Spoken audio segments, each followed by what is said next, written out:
In the wind-swept fjords of Scandinavia, where ice-capped mountains pierce brooding skies and the aurora borealis dances across endless winter nights, one of humanity's most powerful mythological traditions took root and flourished. Norse mythology, forged in the harsh realities of northern European life, created a cosmic vision both brutal and beautiful, where gods and giants wage eternal war. Heroes face inevitable doom with unflinching courage, and the very universe hurtles toward its prophesied destruction and rebirth. Unlike the sun-soaked optimism of Egyptian mythology, Norse tradition embraced a darker worldview, where even the gods were mortal, where honor mattered more than survival, and where the greatest victory lay not in avoiding fate, but in meeting it with dignity. This mythological system, preserved primarily in medieval Icelandic manuscripts, but rooted in far older oral traditions, provided the spiritual framework for Viking Age Scandinavians as they raided, traded, and settled across the known world from Greenland to Constantinople. The geographic origins of Norse mythology stretched across the Scandinavian peninsula, encompassing present-day Norway, Sweden, and Denmark, with significant cultural extensions into Iceland, the Faroe Islands, and areas of Germanic settlement throughout northern and central Europe. This harsh northern environment profoundly shaped the mythological imagination that emerged from it. Long winter nights, when the sun barely rose above the horizon, violent storms that could destroy entire communities, and an agricultural season compressed into brief summer months, created a culture intimately familiar with struggle, scarcity, and the constant threat of disaster. The landscape itself became mythologized in Norse tradition. Mountains were the bones of slaughtered primordial giants. Fjords were carved by divine battles, and the very geography bore witness to cosmic conflicts between order and chaos. The omnipresent sea, both highway and hazard for seafaring peoples, transformed into cosmic waters, separating the ordered world of gods and humans from the chaotic realms beyond.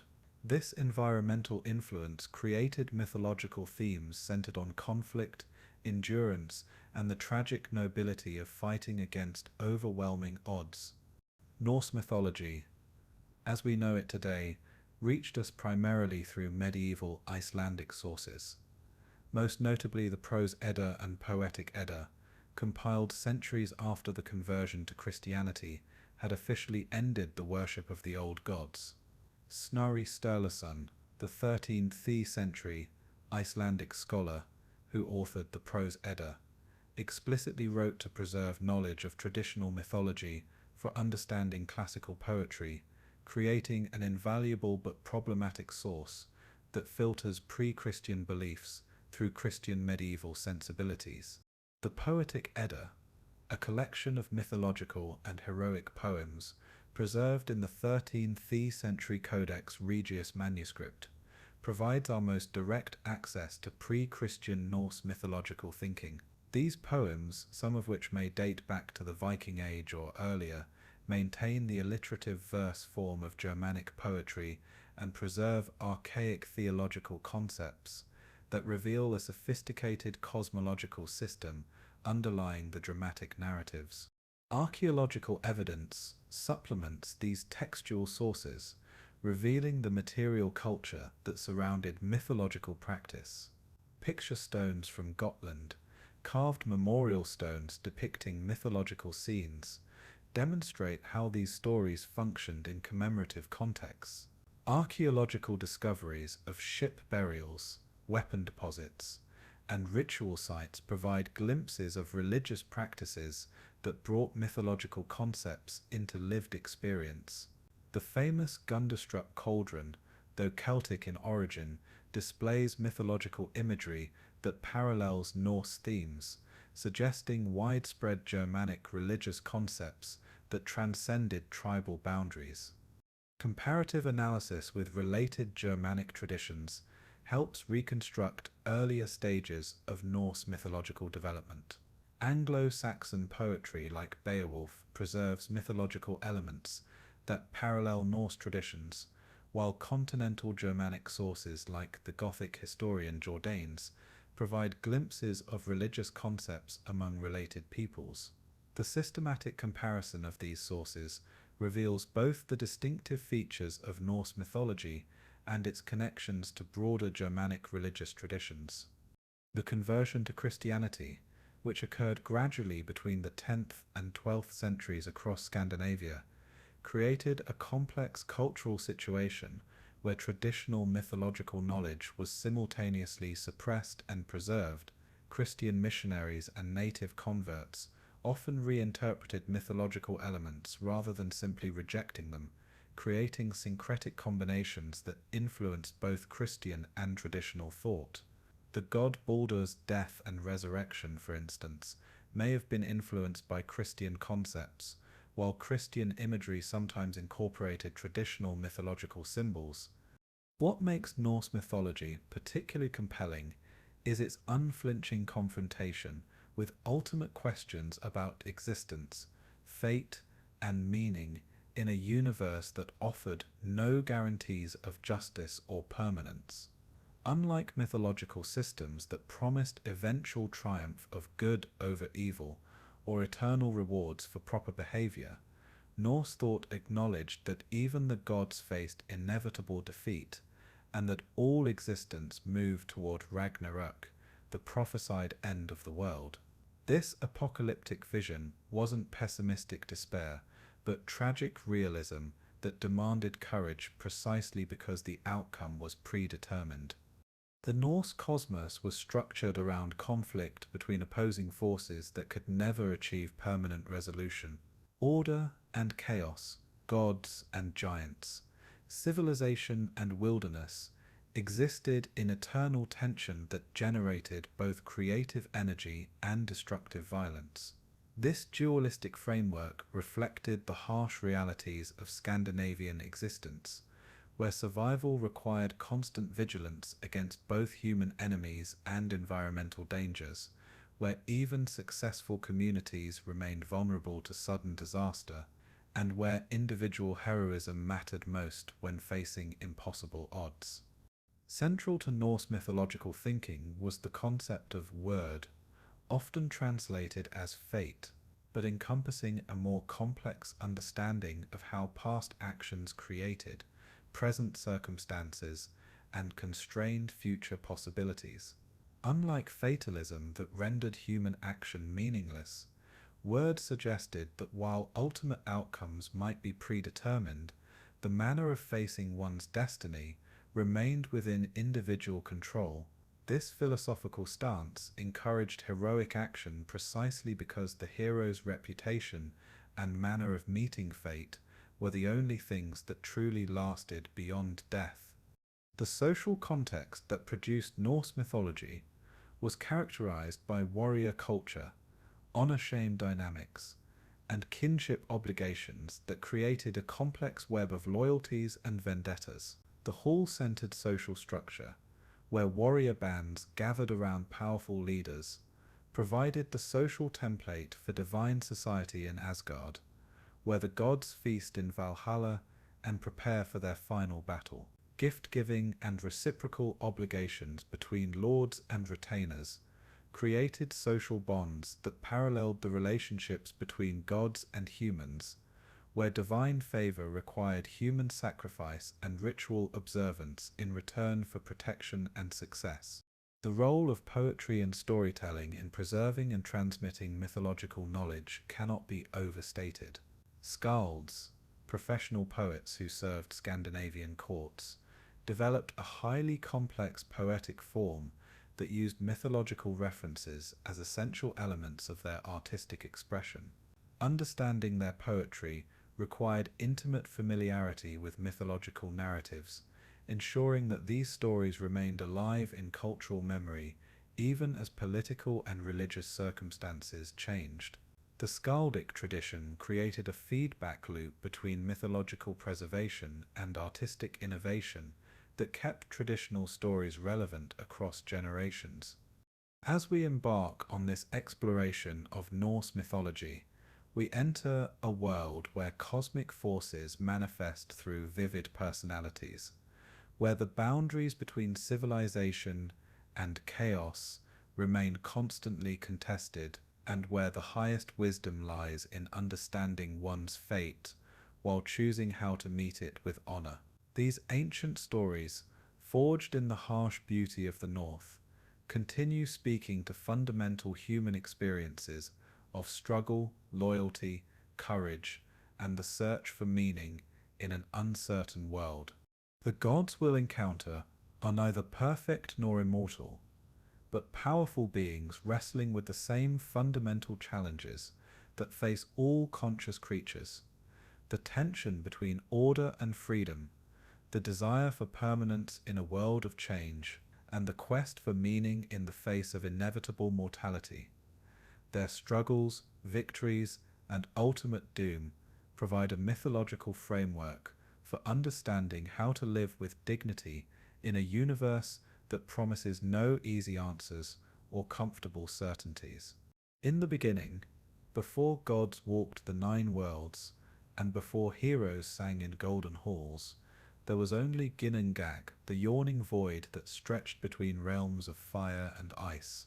This primordial emptiness, neither light nor dark, neither warm nor cold, existed as pure potential waiting for the cosmic forces that would transform nothingness into the complex universe of Norse cosmology.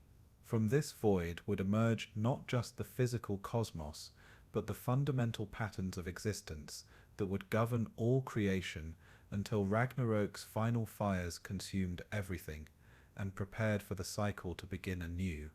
The Norse creation myth begins with a cosmic geography of extremes.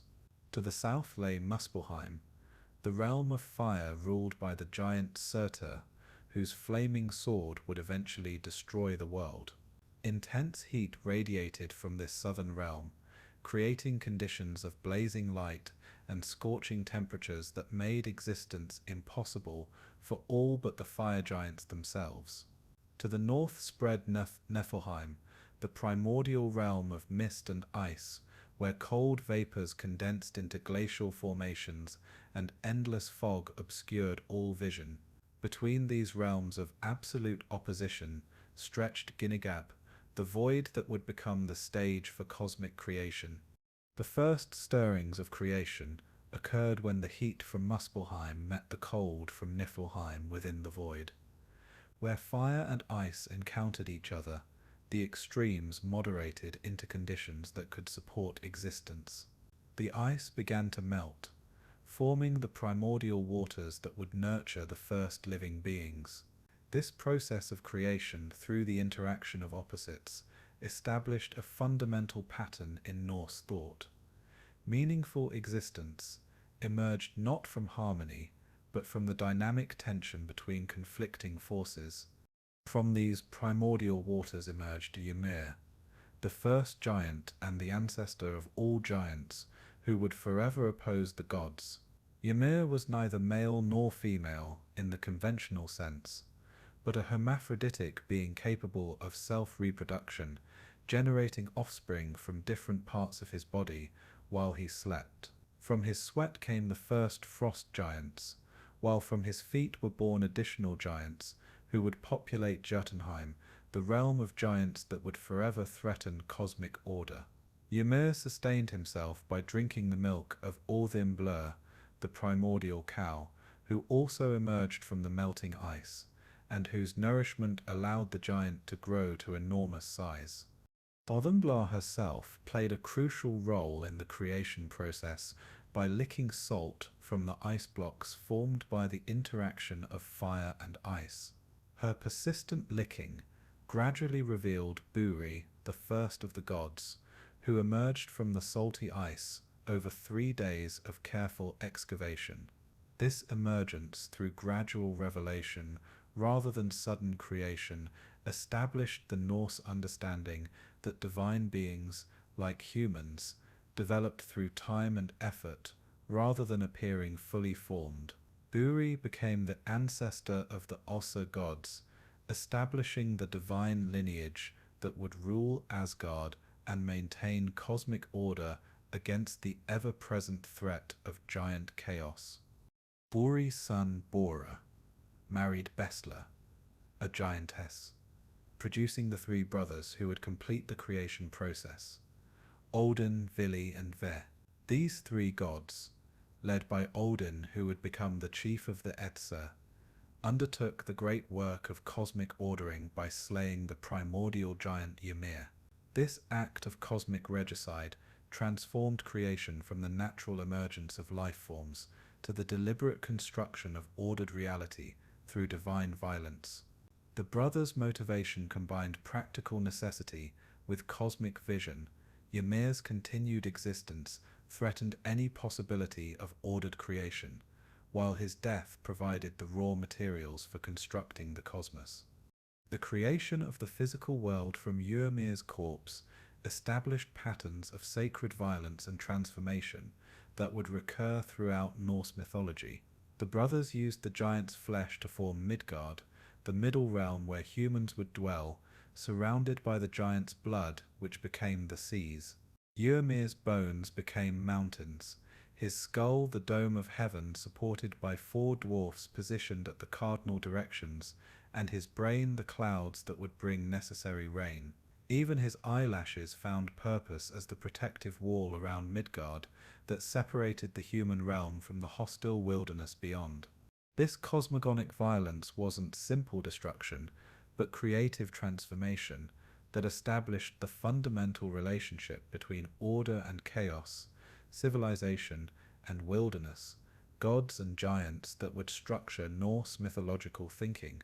Ymir's death didn't eliminate the giants, but rather redefined their relationship to cosmic order. The remaining giants, led by Bergelmir, who alone survived the flood of Ymir's blood by escaping in a boat, established themselves in Jotunheim, where they would forever threaten the ordered realms, while simultaneously providing the chaotic energy necessary for continued existence. The creation of the first humans followed a different pattern, emphasizing divine craftsmanship rather than violent transformation. The three brothers discovered two trees, ash and elm, on the seashore, and decided to create human beings from these natural materials. Odin breathed life into the wooden forms. Vili granted them consciousness and movement, while Ve provided senses and speech. These first humans, Ask and Embla, became the ancestors of all humanity and established humans as created beings dependent on divine favor, while possessing the divine gifts necessary for meaningful existence. At the center of this created cosmos stood Yggdrasil, the world tree, whose roots and branches connected all 9 realms of existence in a single organic system. This immense ash tree, described as the greatest and best of all trees, served simultaneously as cosmic axis, divine meeting place, and symbol of life's interconnectedness throughout the universe.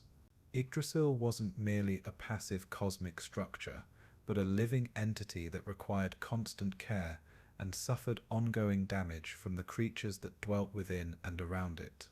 The 9 realms connected by Yggdrasil's branches and roots created a complex cosmic geography that housed different categories of beings in appropriate environments.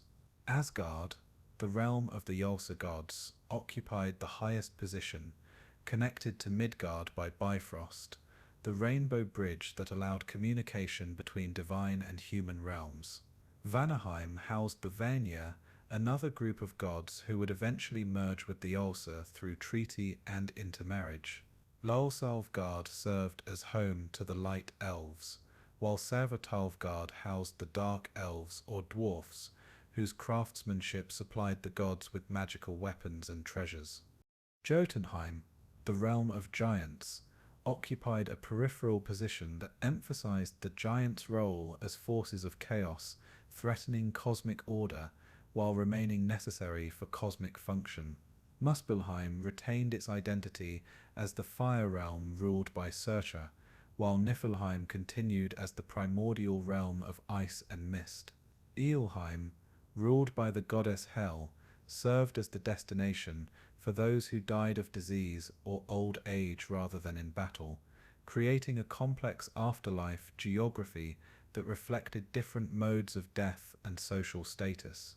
The world tree itself suffered constant attrition from various creatures that threatened its health and stability. The dragon Nirthog gnawed constantly at its roots from below, while 4 stags browsed on its branches from above, eating away the new growth that kept the tree vital. An eagle perched in the tree's crown, maintaining perpetual conflict with Nirthog through messages carried by Ratatoska, a squirrel who scurried up and down the trunk carrying insults between the two enemies. This ongoing damage to Yggdrasil symbolized the constant threats to cosmic order that required divine vigilance and intervention to prevent total collapse. 3 wells located among Yggdrasil's roots provided different forms of cosmic sustenance and wisdom. The Well of Urd, tended by the 3 Norns who determined fate, supplied the water that preserved the tree's health and provided the knowledge necessary for wise governance. The Well of Mima contained wisdom and memory, guarded by the giant Mima, whose knowledge cost Odin his eye when the god sought to drink from its waters. The 3rd well, Hervergolma, served as the source of many rivers and the dwelling place of Nidhogg, representing the chaotic forces that threatened cosmic stability while providing the dynamic energy necessary for continued existence. The Norse cosmos operated through cyclical patterns that reflected both natural seasonal cycles and longer historical patterns of creation, crisis, and renewal. The daily journey of the sun and moon across the sky resulted from the gods placing these celestial bodies in chariots pulled by horses while being perpetually pursued by wolves who would eventually catch and devour them at Ragnarök. This cosmic chase created the temporal rhythm that structured daily life, while foreshadowing the ultimate temporal crisis when time itself would end. The cosmological system, created by the 3 brothers, established fundamental patterns that would govern all subsequent Norse mythological development. The universe operated through dynamic tension between opposing forces, rather than stable harmony, required constant maintenance against entropic forces, and moved inevitably toward a predetermined end that would nevertheless be followed by renewal and rebirth. This cosmic framework provided the stage for the complex divine society that would develop in Asgard and the heroic culture that would flourish in Midgard. Understanding Norse cosmology requires grasping its fundamentally tragic structure, where even successful creation contains the seeds of its own destruction, where the gods who maintain cosmic order must eventually succumb to the chaotic forces they oppose, and where wisdom lies not in avoiding fate, but in understanding one's role within the predetermined cosmic drama. This cosmological vision provided Scandinavian peoples with a framework for understanding their harsh environment and uncertain existence, while encouraging the heroic values that would enable them to meet their fate with dignity and honor. The creation process established the fundamental relationships and conflicts that would drive all subsequent mythological development. Gods and giants, order and chaos, civilization and wilderness, wisdom and violence would remain in constant tension throughout Norse mythological history, creating the dynamic conflicts that made existence meaningful, while ensuring that no victory could be permanent and no achievement could last forever. High above Midgard, connected by the shimmering rainbow bridge Bifrost, stands Asgard, the mighty fortress of the gods, where golden halls house the divine powers who maintain cosmic order against the ever-present threats of giant chaos and inevitable doom. Here dwells the Æsir, the principal family of Norse gods, whose complex personalities, fierce rivalries, and tragic wisdom created one of mythology's most compelling divine societies. These were not distant, perfect deities, but flawed, passionate beings who faced mortality, made terrible mistakes, and struggled with the same fundamental challenges that confronted their human worshippers.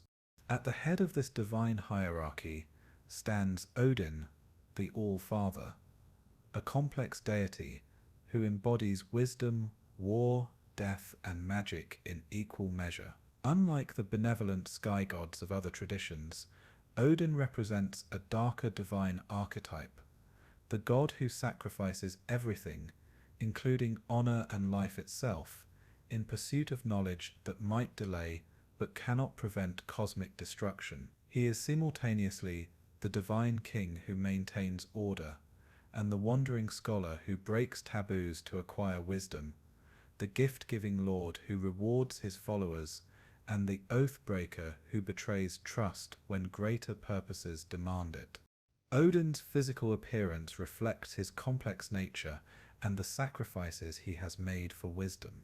He has only one eye, having traded the other to the giant Mimir for a drink from the well of wisdom that lies beneath Yggdrasil's roots. This self-mutilation demonstrates Odin's commitment to knowledge at any cost, transforming physical perfection into spiritual insight. He often appears as a wandering old man, grey-bearded and wearing a wide-brimmed hat, accompanied by his two ravens, Hugin and Munin, Thought and Memory, who fly throughout the 9 worlds each day to gather information. His 8-legged horse Sleipnir, offspring of Loki's shape-shifting trickery, can travel between worlds and represents the shamanic ability to transcend normal boundaries. The most famous demonstration of Odin's wisdom-seeking came through his self-sacrifice on Yggdrasil, where he hung himself from the world tree for 9 days and nights, pierced by his own spear, without food or water, gazing down into the depths, until he glimpsed the runes and grasped them with his final strength. This shamanic ordeal, described in his own words in the Havamal, established the pattern of wisdom gained through suffering that would characterize both divine and heroic Norse culture. Through this sacrifice, Odin gained mastery over the runes, the magical symbols that could alter reality through proper application. Odin's Hall, Valhalla, Hall of the Slain, serves as both a royal residence and military headquarters, where the Einherjar, chosen slain, feast and fight in preparation for Ragnarök. Warriors who die in battle are selected by Odin's Valkyries, divine maidens who serve both as his messengers and as psychopomps, guiding the heroic dead to the afterlife. In Valhalla, these warriors spend their days fighting and their evenings feasting on mead and the meat of the boar Sarimnir, who is killed each day and restored each night. This eternal preparation reflects the Norse understanding that even the greatest warriors need constant training for the ultimate battle they know they cannot win. Frigg, Odin's wife and queen of the Æsir, represents domestic wisdom and maternal protection, though she too possesses prophetic knowledge and magical powers that rival her husband's. She knows all fates but never speaks of them, maintaining silence about the doom she perceives approaching the gods and the cosmos. Her most famous mythological role comes through her desperate but ultimately futile attempt to save her son Baldr from the death she foresees, demonstrating how even divine love and wisdom cannot overcome the predetermined patterns of word. Her hall, Fensalir, provides a domestic counterpoint to Odin's martial Valhalla, representing the other pole of divine authority. Thor, Odin's son, and the most beloved of the Norse gods among common people, embodies divine strength directed toward protecting cosmic order against giant chaos. Armed with his hammer Mjolnir, crafted by dwarven smiths, and capable of leveling mountains while never missing its target, and always returning to his hand. Thor serves as the god's primary defender against giant incursions. His red beard, immense appetite, and straightforward approach to problem solving made him particularly appealing to farmers and common warriors who appreciated direct action over complex strategy. Thor's adventures typically involve either defending Asgard from giant attacks or traveling to Jotunheim to confront giants who threaten cosmic order. His journeys, often undertaken with the trickster god Loki as companion, reveal both his tremendous power and his occasional gullibility. In one famous episode, Thor is tricked by the giant Utgarda Loki into competing in contests that are rigged through magic, demonstrating that raw strength, however mighty, cannot overcome all challenges. These stories served both as entertainment and as wisdom literature, teaching that even the gods face limitations and must rely on cleverness as well as strength. The god Baldr represents beauty, light and purity within the sea, beloved by all beings except for the blind god Seiðr, who would unknowingly kill him, and the trickster Loki, who would engineer his death. Baldr's demise, brought about through Loki's jealousy and manipulation, represents the first crack in cosmic order that will eventually lead to Ragnarök. His death demonstrates how innocence and beauty cannot survive in a world where conflict and trickery operate, while his prophesied return after Ragnarök suggests the possibility of renewal after destruction. Loki occupies a unique position among the Seiðr as both insider and outsider, helper and enemy, creator and destroyer. Though counted among the gods and blood brother to Odin himself, Loki's giant parentage and chaotic nature make him fundamentally different from the other Æsir. His shape-shifting abilities allow him to transcend gender, species, and categorical boundaries, giving birth to monsters like the world serpent Jörmungandr, the wolf Fenrir, and the goddess of death, Hel. These offspring represent the chaotic forces that will ultimately destroy the cosmic order their father helped establish. Loki's trickster nature manifests through both helpful and harmful actions that often achieve the same end through different means. He provides the gods with their greatest treasures through elaborate schemes that initially threaten them, creates problems that he then solves through even more complex deceptions, and serves as the catalyst for both cosmic preservation and cosmic destruction.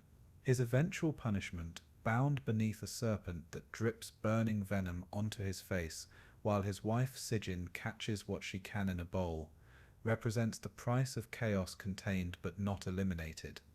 The war between the Æsir and the Vanir provides the mythological framework for understanding how Norse divine society achieved its final form through conflict, negotiation, and integration rather than simple conquest.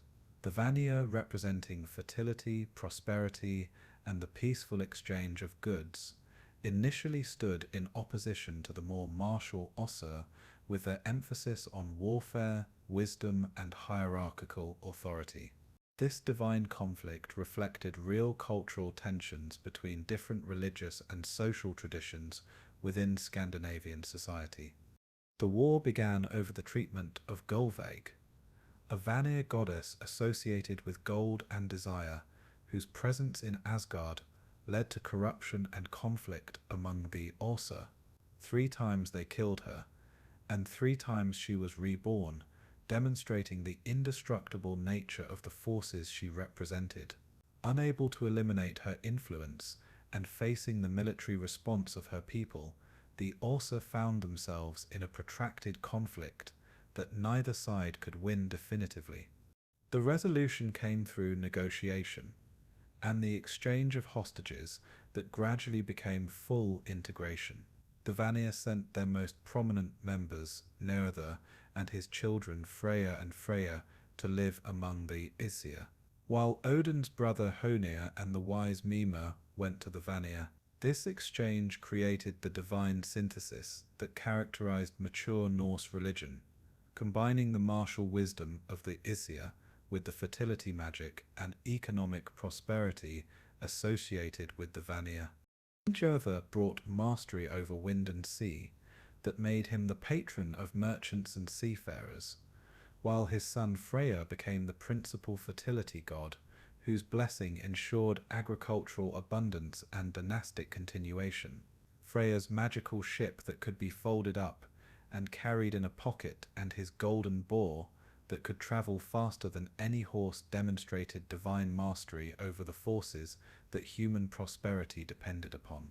However, his decision to trade away his magical sword for the love of the giantess Gerða would prove catastrophic at Ragnarök, when his disarmament would contribute to the god's defeat. Freyja, the most prominent goddess among the Vanir, and eventually among all the Norse gods, combined fertility, warfare, magic, and death in a single divine persona that paralleled and sometimes competed with Odin's authority. She received half of the war dead in her hall, Seiðr, practiced the magic known as Seiðr that could alter fate and consciousness, and owned the necklace Brísingamen, whose acquisition demonstrated her willingness to use sexuality to achieve her goals. Her tears, which turned to gold, represented both the precious nature of divine emotion and the transformative power of grief. The integration of Æsir and Vanir created the divine society that would govern the cosmos, until Ragnarök, combining different approaches to divine authority and cosmic maintenance in a synthesis that reflected the complex religious traditions of Scandinavian culture. This merger demonstrated that even the gods achieved their final form through conflict and negotiation rather than predetermined harmony, providing a divine model for human political and social development. The daily life of the gods in Asgard revolved around feasting, warfare, and the constant vigilance necessary to maintain cosmic order against giant threats. Each god maintained their own hall with specific functions and audiences. Odin's Valhalla for the heroic dead, Thor's Bilskirnir for protection against giants, Baldr's Breidablik for pure contemplation, and Freyja's Seiðr for her chosen slain. These diverse halls reflected the multiple aspects of divine authority and the different paths through which gods and humans could achieve their purposes. The gods' activities combined governance, military preparation, and the magical maintenance of cosmic order through rituals and ceremonies that kept the universe functioning properly. They held regular assemblies at the Well of Urd, where they made decisions affecting the cosmos, consulted with the Norns about fate and destiny, and planned their strategies for dealing with threats to cosmic stability. These divine councils provided the template for human legal assemblies and demonstrated that even the gods governed through consultation and consensus rather than arbitrary authority. In the shadowy margins of the Norse cosmos, where order meets chaos and civilization confronts the untamed wilderness, dwell creatures of such immense power and terrible purpose that they threaten the very existence of gods and mortals alike. These are not mere beasts, but cosmic forces given flesh, primordial entities whose existence predates current order and whose destiny involves its eventual destruction.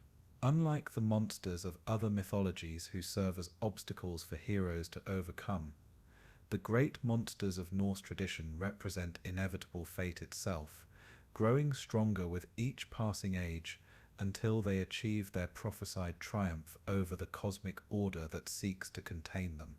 At the heart of these cosmic threats lies a terrible family, the offspring of Loki's union with the giantess Angrboda in the dark forests of Jotunheim. This monstrous brood would grow to threaten different aspects of cosmic order. Jörmungandr, the world serpent, would poison the seas and sky, Fenrir the wolf would devour Odin himself, and Hel would rule over the inglorious dead, while serving as the final destination for most of humanity. The prophecy surrounding these creatures created one of mythology's most tragic situations, where the gods' knowledge of their own doom led them to take actions that ensured that very doom would come to pass. Jörmungandr, the Midgard serpent, was cast into the sea that surrounds Midgard by Odin when the gods learned of the prophecy that foretold the monster's role in their destruction. Rather than slaying the creature while it was still small, this attempt at containment allowed Jörmungandr to grow until it became so enormous that it encircled the entire world, grasping its own tail in the depths of the ocean. This world-encircling serpent represented the boundary between order and chaos, its body forming the edge of the known world beyond which lay only the chaotic void of Ginnungagap.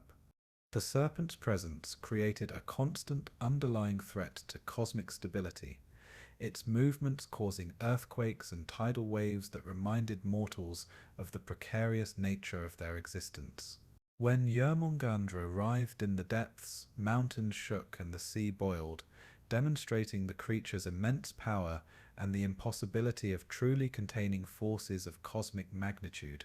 The serpent's venomous breath would eventually poison both sea and sky during Ragnarök, creating the toxic environment that would kill even Thor, the mightiest of the gods. Thor's relationship with Jörmungandr provided some of Norse mythology's most dramatic episodes, particularly the famous fishing expedition, where the thunder god attempted to catch the world serpent using an ox head as bait. When Jörmungandr took the bait, the confrontation that followed nearly brought about Ragnarök prematurely, with the serpent's thrashing threatening to destroy the world, while Thor prepared to strike with Mjolnir. Only the giant Hymir's terror-driven intervention, cutting the fishing line, prevented the final battle from occurring before its prophesied time. This fishing episode reveals the complex temporal mechanics of Norse fate. The gods knew their destiny, but could not simply avoid it through direct action. Thor's strength was sufficient to catch the world serpent, but killing it at the wrong time would have disrupted the cosmic order as severely as allowing it to live. The gods were trapped between their knowledge of doom and their inability to prevent it through premature action, creating the tragic tension that permeated Norse mythological thinking. Even more terrible than the world serpent was Fenrir, the wolf whose growth and power eventually exceeded all possibility of containment or control. Unlike his serpent brother, who remained in the sea, Fenrir grew up among the gods in Asgard itself, fed by the war god Tyr, who alone was brave enough to approach the increasingly dangerous creature. As Fenrir's size and strength grew beyond all natural bounds, the gods faced a terrible dilemma. They knew he would eventually kill Odin, but their honor code prevented them from slaying a guest who had done no wrong. The gods' solution involved commissioning the dwarfs to create an unbreakable chain called Gleipnir, made from 6 impossible things: the sound of a cat's footstep, the beard of a woman, the roots of a mountain, the sinews of a bear, the breath of a fish, and the spittle of a bird. This magical chain, soft as silk but stronger than iron, represented the power of impossibility over brute force, demonstrating that even the greatest physical strength could be overcome by sufficiently clever application of cosmic principles. The binding of Fenrir required a combination of trickery and sacrifice that revealed the gods' willingness to use any means necessary to delay their doom, even at the cost of honor and trust. They presented the binding as a test of strength rather than imprisonment, challenging Fenrir to break free from what appeared to be a simple silken cord. Sensing deception, but unwilling to appear cowardly, Fenrir agreed to the test only if one of the gods would place their hand in his mouth as a pledge of good faith. Tyr's sacrifice of his hand to Fenrir's jaws, when the wolf discovered the chain's unbreakable nature, represents one of Norse mythology's most profound moments, demonstrating how cosmic necessity could force even gods to choose between different aspects of their honor code. The god of war chose to sacrifice his personal integrity and physical wholeness to preserve cosmic order, accepting the loss of his sword hand and the wolf's eternal enmity as the price for delaying Ragnarök. This sacrifice transformed Tyr from a god of victory to a god of necessary sacrifice, embodying the tragic wisdom that sometimes preservation requires betrayal.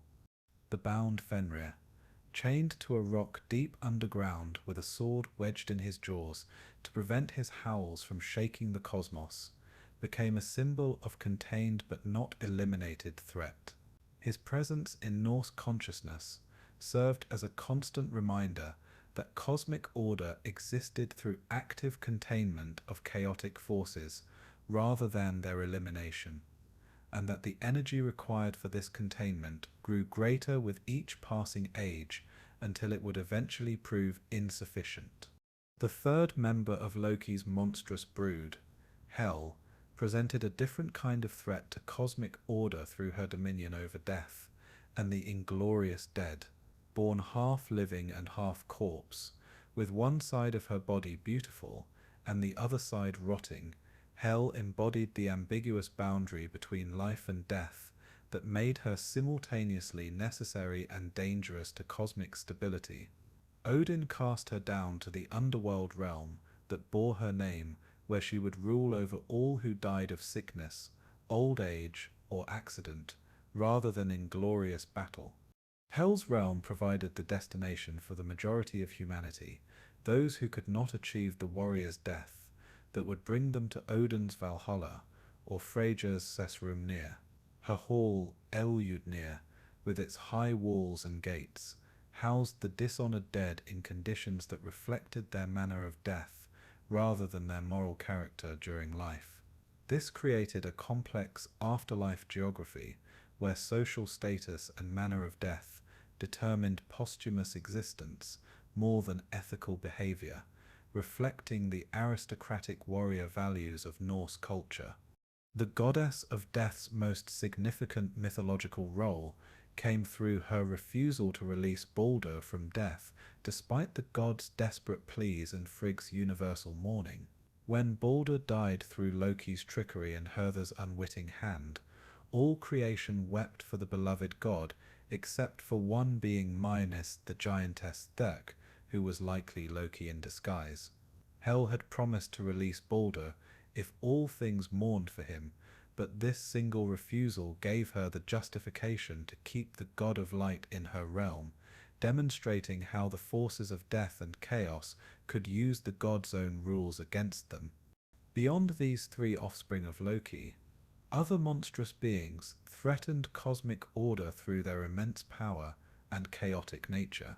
The eagle that perched in Yggdrasil's crown, locked in eternal conflict with the dragon Nidhöggr, represented the cosmic forces of destruction that attacked the world tree from above and below simultaneously.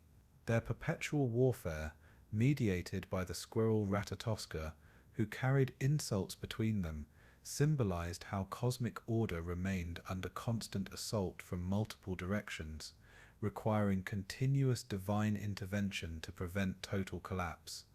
Nidhöggr itself embodied the principle of entropy and decay, gnawing eternally at the roots of Yggdrasil, while serving as the destination for oathbreakers and murderers whose corpses it devoured in the hall, Nostrand. This dragon represented not merely physical destruction, but moral corruption, the principle that cosmic order faced threats from within as well as without. The fact that Nidhöggr survived Ragnarök to continue its destructive work in the renewed world suggested that some forms of cosmic threat were truly eternal. The giants themselves, though not always monstrous in form, represented the most persistent and varied threats to cosmic stability. Unlike the specific doom threatened by Loki's children, the giants provided a constant background of danger that required ongoing vigilance and active military response from the gods. These beings possessed immense strength, magical powers, and ancient wisdom that could rival or exceed that of the gods themselves, making them formidable adversaries who could never be completely defeated or contained. Utgard, the giant's fortress in the eastern part of Jotunheim, served as the center of giant civilization and the source of many threats to Asgard. Here dwelt giants who had mastered illusion and deception to such an extent that even Thor could be made to appear weak and foolish, as demonstrated in his humiliating visit to Utgard, where he was tricked into competing in rigged contests against fundamental forces like old age, thought, and the world serpent itself disguised as a cat. The giant women, or giantesses, presented particular dangers through their ability to seduce gods and heroes, creating offspring that combined divine power with giant hostility. These relationships produced some of the most significant figures in Norse mythology, including Loki himself, whose giant mother Laufey gave him the chaotic nature that would eventually lead to his betrayal of the gods. The attraction between gods and giantesses created a complex web of relationships that made the cosmic conflict personal and ensured that the battle between order and chaos would be fought within families as well as between opposing armies. Winter itself became personified as a cosmic threat through the figure of the Fimbulwinter, the great winter that would precede and precipitate Ragnarök. This extended period of cold and darkness, lasting 3 years without reprieve, would destroy human civilization through starvation and exposure, while weakening the cosmic order sufficiently to allow the bound monsters to break free. The Fimbulwinter represented the triumph of Niflheim's primal cold over the ordered warmth that made life possible, returning the cosmos to conditions approaching its pre-creation state. The cosmic threats of Norse mythology differed from those in other traditions through their inevitable success, and the gods' full knowledge of their own doom. Unlike heroes who could overcome monsters through courage and cleverness, or gods who could defeat chaos through superior power, the Norse gods faced enemies they knew they could not ultimately defeat. This foreknowledge created a unique tragic tension where the gods' greatest wisdom lay not in avoiding their fate, but in meeting it with honor, and ensuring that their defeat would lead to cosmic renewal rather than permanent destruction. The monsters and cosmic threats also served as mirrors for human existence, demonstrating how individuals and communities faced their own versions of inevitable doom through aging, death, and historical change. Just as the gods could delay but not prevent their destruction, humans could achieve honor and meaning through their manner of confronting unavoidable fate rather than through impossible victory over it. The monsters thus provided both literal threats within the mythological narrative and symbolic representations of the existential challenges that gave Norse life its particular intensity and dignity. The binding and containment of these threats required sacrifices from the gods that diminished their power and honor, creating a downward spiral that ensured their eventual defeat.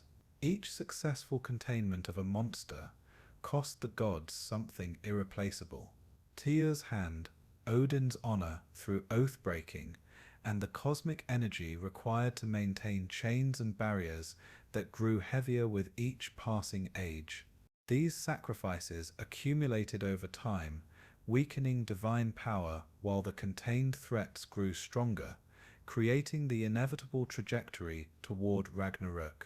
Among all the tragedies that would befall the gods of Asgard, none would prove more devastating or prophetically significant than the death of Baldr the Beautiful, the beloved son of Odin and Frigg, whose light brought joy to all creation. This event, orchestrated through Loki's jealousy and malice, would create the first irreparable crack in the cosmic order, setting in motion the chain of events that would inevitably lead to Ragnarök and the destruction of the world. The death of innocence itself, murdered through trickery and blind chance, revealed that even the most beloved and protected beings remained vulnerable to the chaotic forces that ultimately governed existence. Baldr embodied everything pure and good within the Norse cosmos. Described as the most beautiful of the gods, so radiant that light emanated from his presence, he possessed wisdom, eloquence, and a gentle nature that made him beloved by all living things. His very existence served as proof that creation contained genuine beauty and goodness, that cosmic order could produce beings of transcendent worth who justified the god's struggle against chaos. His hall, Breidablik, had a silver roof supported by golden pillars, and nothing impure could enter its sacred space, making it a sanctuary of perfection within Asgard's warrior culture. The tragedy began with Baldr's prophetic dreams, visions of his own death that disturbed his sleep and filled him with unprecedented fear. These nightmares, coming to a god who had never known danger or sorrow, represented the first intrusion of mortality's shadow into divine consciousness. Unlike the gods' general knowledge of their eventual doom at Ragnarök, Baldr's dreams provided specific and personal prophecy of immediate death, creating urgent terror rather than distant melancholy. When Baldr shared these dreams with the other gods, their response revealed both their love for him and their desperate desire to maintain the illusion that some things could be protected from fate. Rather than accepting the dreams as inevitable prophecy, they decided to take action to prevent the foretold doom. This decision to fight against fate rather than accept it would prove to be the very action that ensured the prophecy's fulfillment, demonstrating the paradoxical nature of prophetic knowledge in Norse thought. Frigg, driven by maternal love and determination, undertook a mission to secure oaths from all things in creation that they would never harm Baldr. She travelled throughout the 9 worlds, extracting promises from fire and water, iron and other metals, stones and earth, trees and diseases, beasts and birds, poisons and serpents. Every element of creation swore sacred oaths that they would never bring harm to the beloved god, creating what appeared to be absolute protection through universal consent. The success of Frigg's mission led to a new form of entertainment among the gods, who would amuse themselves by throwing weapons and stones at Baldr, watching them harmlessly bounce away or swerve to avoid striking him. This divine sport, born from relief and joy at Baldr's apparent invulnerability, transformed potential violence into celebration while demonstrating the power of sacred oaths to alter physical reality. The sight of Baldr standing unharmed while surrounded by flying weapons became a symbol of cosmic order's ability to protect the innocent and beautiful. Yet, in her comprehensive quest for protective oaths, Frigg had overlooked one seemingly insignificant plant, the mistletoe, which appeared too young and harmless to pose any threat to a god. This small oversight, born from reasonable assessment of danger rather than negligence, would provide the weapon that fate required to fulfill Baldr's prophetic dreams. The mistletoe's exemption from the protective oaths demonstrated how the smallest oversights could have cosmic consequences, and how fate could work through the most unlikely instruments. Loki, whose complex relationship with the gods combined loyalty with resentment, helper with destroyer, could not bear to witness Baldr's apparent triumph over fate and the gods' celebration of their protective success. His jealousy of Baldr's universal love, combined with his chaotic nature that compelled him to disrupt any seeming resolution, drove him to seek out the weakness in Frigg's protection. Through cunning questioning disguised as casual conversation, he learned from the goddess herself about the mistletoe's exemption from the binding oaths. The trickster god's acquisition of this knowledge sealed Baldr's doom, yet Loki required a willing instrument to carry out the murder since he could not directly break the protective oaths through his own action. He found this instrument in Höðr, Baldr's blind brother, who alone among the gods did not participate in the sport of throwing weapons at the protected deity. When Loki approached Höðr and offered to guide his aim so that he too could honor Baldr by participating in the harmless game, the blind god gladly accepted what he believed was a kindly gesture of inclusion. The fashioning of the mistletoe into a deadly dart required Loki's shape-shifting abilities and intimate knowledge of the plant's hidden properties.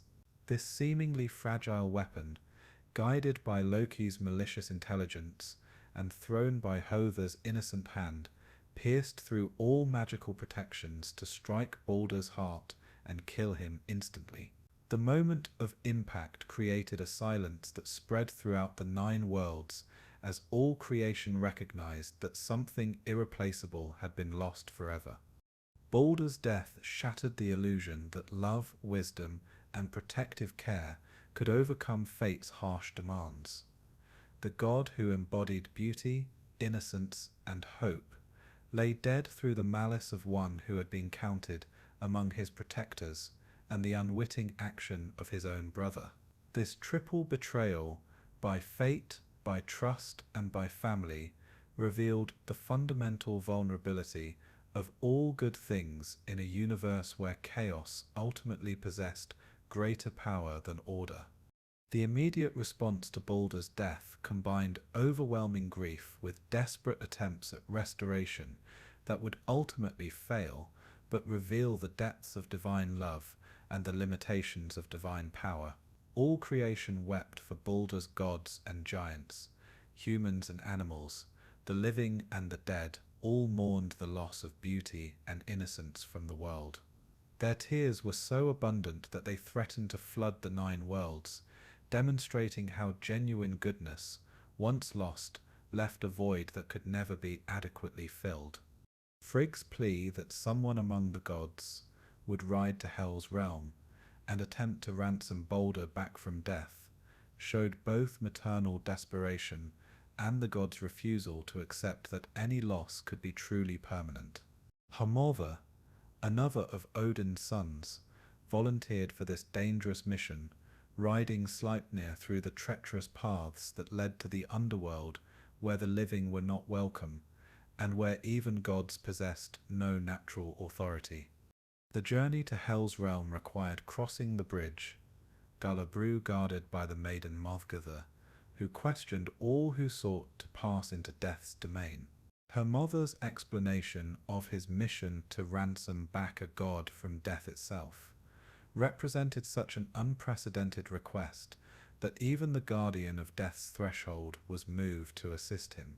The echo of Sleipnir's hooves as they crossed the bridge made more sound than the entire host of the dead who had passed before, emphasizing how unusual it was for life to seek death rather than flee from it. In Hel's Hall, Hermodr found Baldr seated in the place of honor, treated with the respect due to his divine status, yet unable to return to life regardless of his position among the dead. The goddess Hel, half living and half dead, agreed to release Baldr on one condition: all things in creation must weep for him to demonstrate universal desire for his return. If even one being refused to mourn, Baldr would remain in death's realm forever. This condition appeared easily met, given the universal grief that Baldr's death had already caused, yet it contained the trap that would ensure the prophecy's permanent fulfillment. The gods sent messengers throughout the 9 worlds requesting that all creation weep for Baldr's return, and initially their mission seemed successful as gods and giants, humans and animals, even stones and trees produced tears of mourning for the beloved deity. Yet in a cave in Jotunheim sat the giantess Thirk, almost certainly Loki in disguise, who alone refused to weep for Baldr's return. Her harsh words, "Thirk will weep dry tears for Baldr's death. Neither quick nor dead gave he me gladness. Let Hel hold what she has," doomed the god of light to remain forever in death's shadowy realm. This single refusal, motivated by spite and jealousy, proved sufficient to keep beauty and innocence exiled from the living world. The failure to ransom Baldr revealed the iron logic of death that not even gods could overcome through love, power, or clever bargaining. Death's dominion, once established, could not be reversed through external intervention, but only through the cosmic processes of destruction and renewal that would eventually restore all things at the cost of destroying the current world order. Baldr's exile to Hel's realm thus foreshadowed the necessity of Ragnarök as the only force capable of overcoming the finality of death. The gods' response to this failure combined grief with a demand for justice that would ultimately prove as destructive as the original crime.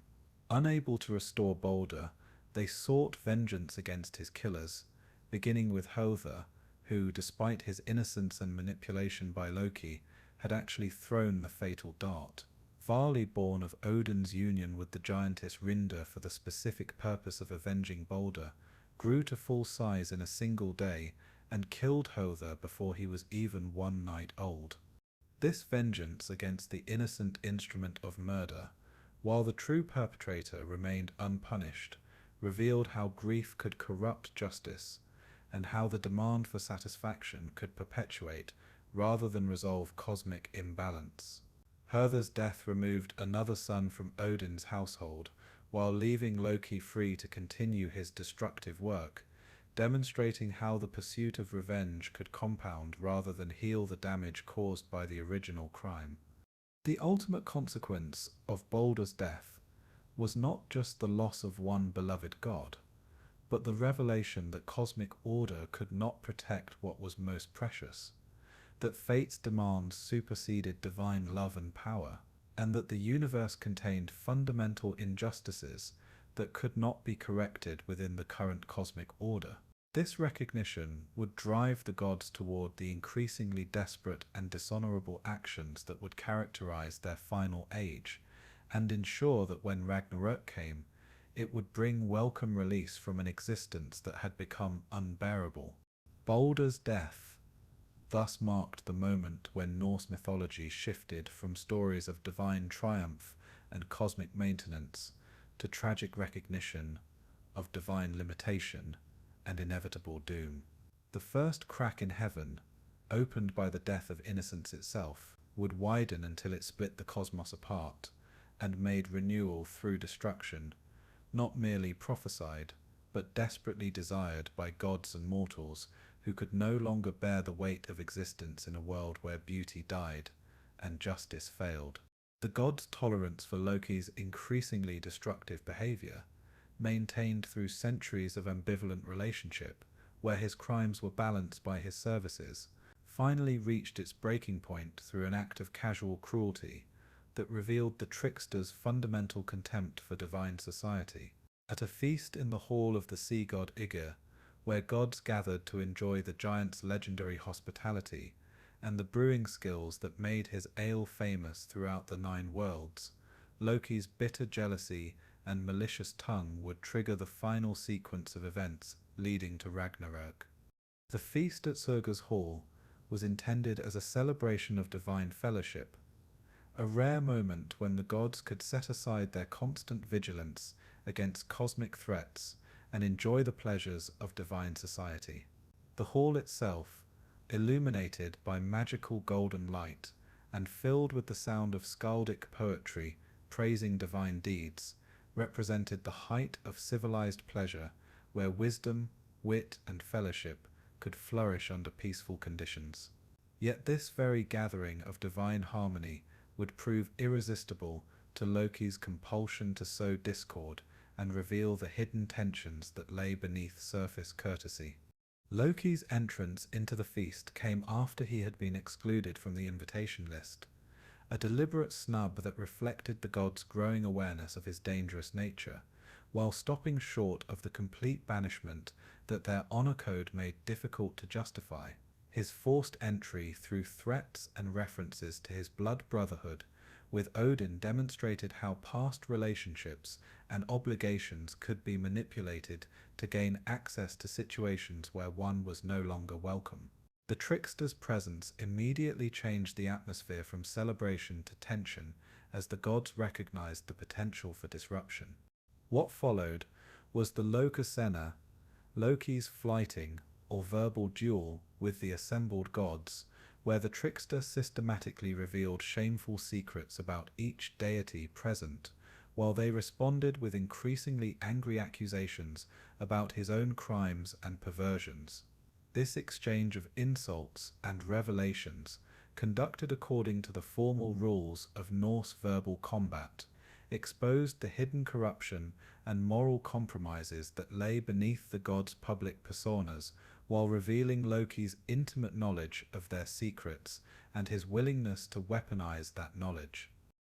Loki's accusations struck at the heart of divine dignity and honor, revealing cowardice in warfare, sexual improprieties, gender transgressions, and broken oaths that would have destroyed the reputation of any mortal who committed them.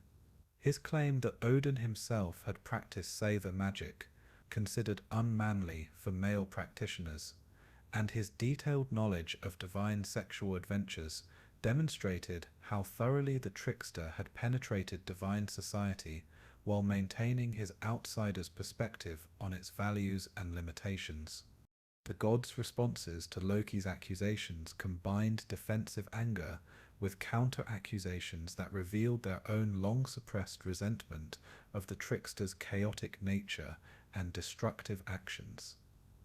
Their litany of his crimes, the death of Baldr, the binding of Fenrir, the creation of monsters, and countless acts of betrayal and violence, demonstrated how extensively Loki had damaged divine society while remaining technically protected by his position as Odin's blood brother and his occasional services to divine interests. The verbal combat reached its climax when Loki directly accused Frigg of adultery and claimed responsibility for Baldr's death, boasting of the murder that had devastated divine society and claiming that the beloved god would never return to the living world. This crossing of the line from general insult to specific boasting about his most destructive crime finally provoked the violent response that would end his immunity and begin his punishment. Thor's arrival at the feast, armed with Mjolnir and threatening immediate violence, represented the shift from verbal to physical conflict that marked the end of Loki's protected status among the gods. The thunder god's blunt threats, uncomplicated by the subtleties of honor and obligation that had allowed Loki to manipulate other deities, created a situation where the trickster's only options were submission or open warfare. His choice to flee rather than fight revealed that his power lay in manipulation rather than direct confrontation. Loki's escape from Aegir's Hall began a period of exile and hiding that demonstrated both his resourcefulness and his increasing desperation as the gods mobilized to capture and punish him. His transformation into a salmon, an attempt to hide in the waterfall, Freyngr showed his shape-shifting abilities while revealing his growing paranoia about divine pursuit. The construction of a net to catch fish during his hiding, which the gods would later discover and use against him, ironically provided them with the tool necessary for his capture. The gods' pursuit of Loki represented a fundamental change in their relationship with chaos, shifting from accommodation and management to elimination and punishment, led by Odin's ravens, who could see through all disguises, and Heimdall's all-seeing perception that could detect hidden enemies. The divine hunt demonstrated the collective determination to end Loki's disruptive presence in cosmic affairs. This pursuit crossed the boundaries between divine politics and criminal justice, treating Loki not as a problematic family member, but as a dangerous enemy of cosmic order. Loki's capture in salmon form, trapped in the net he had invented, represented the ironic justice that his own cleverness became the instrument of his downfall. The symbolism of the shapeshifter caught in his own trap, unable to use his transformative abilities to escape consequences, demonstrated how even the most cunning beings eventually faced the results of their actions. His forced return to divine form marked the end of his freedom and the beginning of punishment designed to be both eternal and agonizing. The gods' decision regarding Loki's punishment revealed their capacity for cruelty equal to any giant's while maintaining the forms of justice that distinguish divine society from chaos. Rather than simple execution, which would have been more merciful, they chose binding and torment that would cause eternal suffering, while keeping the trickster alive to experience every moment of his pain. This choice of prolonged agony over quick death demonstrated how grief and anger had corrupted divine justice into mere vengeance. The binding itself required the participation of Loki's own family, forcing his innocent sons Vali and Nafi to become instruments of their father's punishment through magical transformation. The gods changed Vali into a wolf who immediately tore his brother Nafi apart, providing the intestines that would serve as unbreakable chains to bind Loki to 3 sharp stones deep underground. This corruption of family bonds and use of children to punish their parent represented the depths of cruelty that grief and anger could drive even supposedly noble gods to commit. The installation of the serpent above Loki's bound form, positioned to drip burning venom onto his face, created a torture device of exquisite cruelty designed to provide eternal agony without allowing death's release. Only his wife Sigyn's devotion, as she sat beside him catching what venom she could in a bowl, provided any relief from the constant pain. When she had to leave briefly to empty the bowl, Loki's convulsions from the undiluted venom would shake the earth, causing earthquakes that reminded the world of the bound god's continuing existence and growing rage. The binding of Loki marked the beginning of the final age, when the forces maintaining cosmic order began to break down and the signs of approaching Ragnarök became visible throughout the 9 worlds. With chaos bound but not eliminated, its energy accumulated underground like pressure in a volcano, building toward the inevitable eruption that would shatter all constraints and unleash the final destruction. The gods' temporary victory over their greatest enemy thus contained the seeds of their ultimate defeat. The signs of the approaching end began to manifest in both natural and social disorders that revealed how deeply the cosmic balance had been disturbed by Loki's binding and the moral compromises the gods had made to achieve it. The sun and moon began to move more erratically in their courses as the wolves that pursued them gained ground, bringing the celestial bodies closer to the moment when they would be devoured and darkness would fall permanently over the world. These astronomical disturbances warned of time's approaching end and the breakdown of the ordered cycles that structured existence. Social order began to collapse throughout the human world as the moral bonds that held communities together weakened and failed. Brother would fight brother, sons would kill fathers, and no kinship ties would remain sacred as the approaching end released humans from traditional obligations and encouraged desperate competition for scarce resources.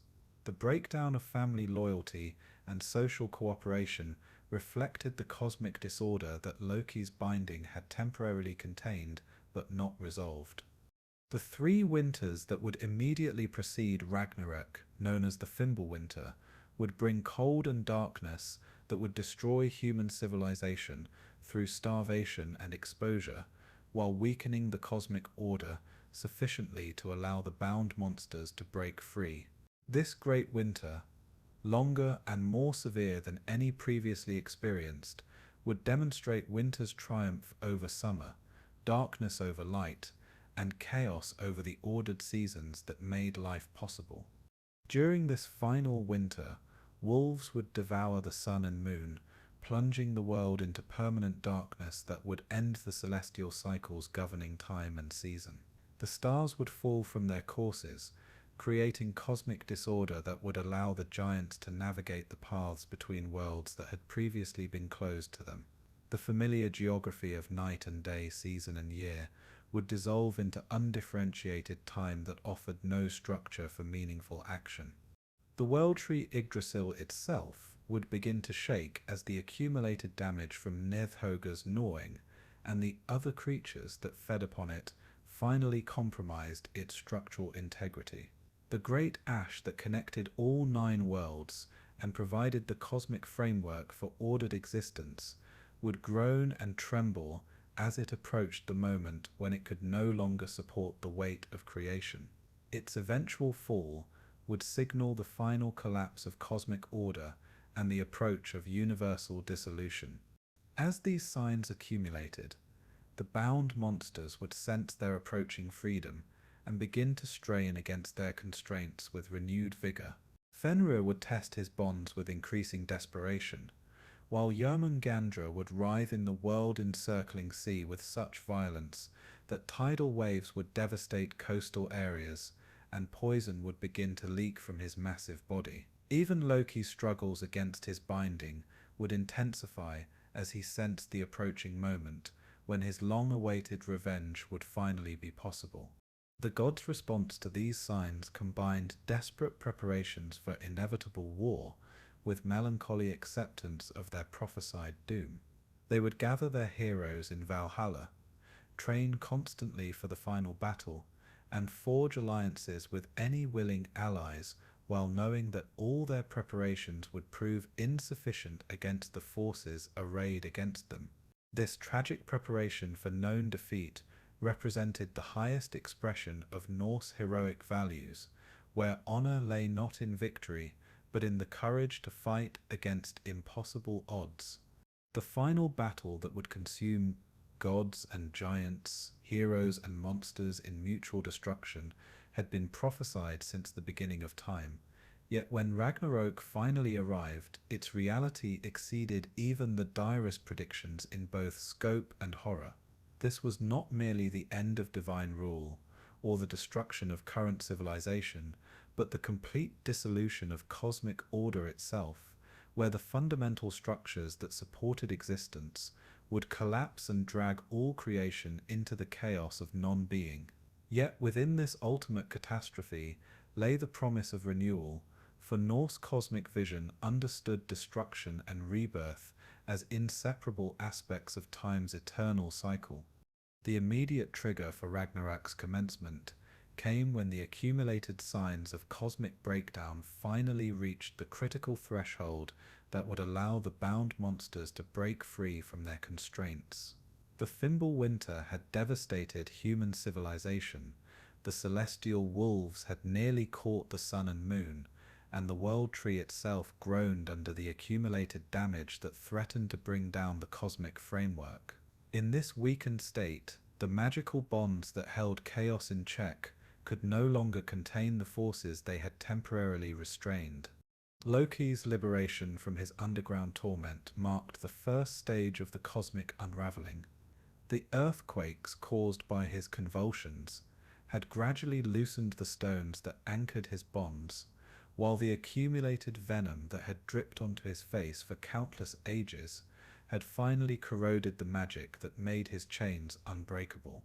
When Sigyn could no longer catch the burning drops, and Loki's agony became unbearable, his final convulsion shattered the underground chamber and freed him to begin his long-awaited revenge against the gods who had tormented him. The freed Loki immediately began gathering forces for the final assault on divine order, using his silver tongue and shape-shifting abilities to rally all enemies of the gods to a single cause. His first allies came from among the giants of Jotunheim, who had suffered countless raids and humiliations from Thor and the other Æsir. The prospect of finally overthrowing divine tyranny and claiming their rightful place as cosmic rulers provided powerful motivation for giants who had been excluded from the ordered world since creation's beginning. Simultaneously, The binding that had held Fenrir began to fail as the wolf's growth and rage finally exceeded even Gleipnir's magical strength. The chain made from impossible things could not contain the impossible hatred that had grown within the wolf during his long captivity.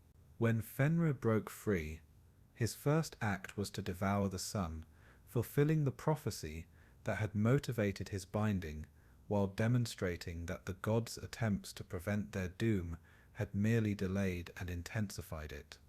Jörmungandr's thrashing in the world-encircling sea created tidal waves that flooded coastal areas, while his venomous breath began poisoning both sea and sky. The world serpent's emergence from the ocean depths onto dry land marked the dissolution of the boundaries that had separated ordered Midgard from chaotic waters, allowing the sea itself to become an invasion route for giant forces. The serpent's massive coils, previously hidden in oceanic depths, now created new mountain ranges and valleys as the creature prepared for its prophesied confrontation with Thor. The armies gathering for the final battle represented every force that had ever opposed cosmic order, unified for the first time under Loki's leadership, and motivated by shared hatred of divine rule. Giants from all realms marched to the final gathering, bringing with them powers over storm and earthquake, fire and flood that would overwhelm divine defenses. The dishonored dead from Hell's realm rose to join the assault, led by their goddess whose half-living, half-dead nature embodied the boundary dissolution that characterized Ragnarök. From Muspelheim came Seiðr and his fire giants, carrying flaming swords that could slice through any defense and burn away the very foundations of creation.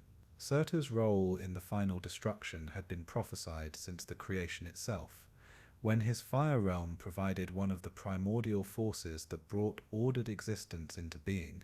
Now that same fire would return creation to the primordial state, completing the cosmic cycle through creative destruction that would prepare for a new beginning. The gods' preparation for this ultimate battle combined frantic activity with melancholy acceptance of their prophesied defeat.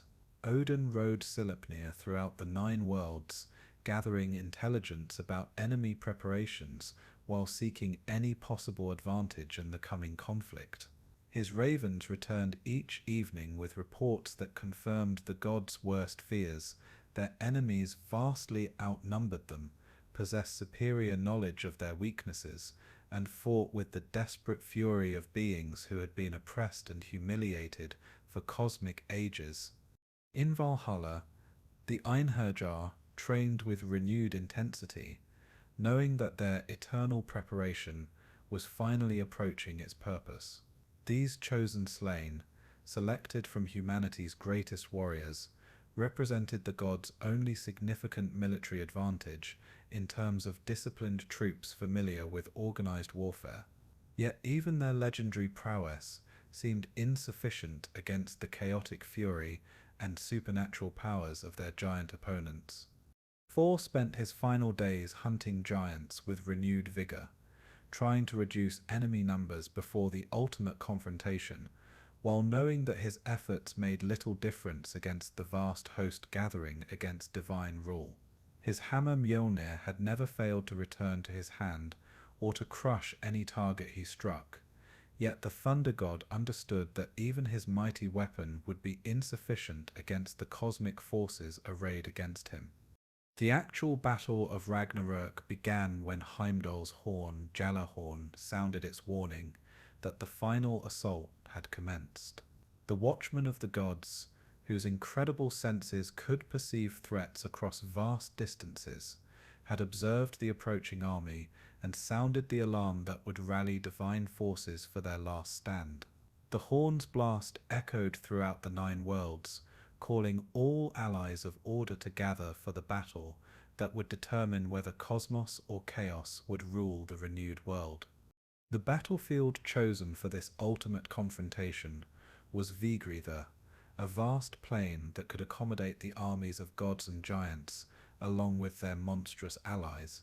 This field, stretching 100 leagues in each direction, provided space for individual combats that would determine the fate of cosmic principles, while allowing room for mass warfare that would involve every being capable of bearing arms. The very geography seemed to anticipate the cosmic significance of what would occur there.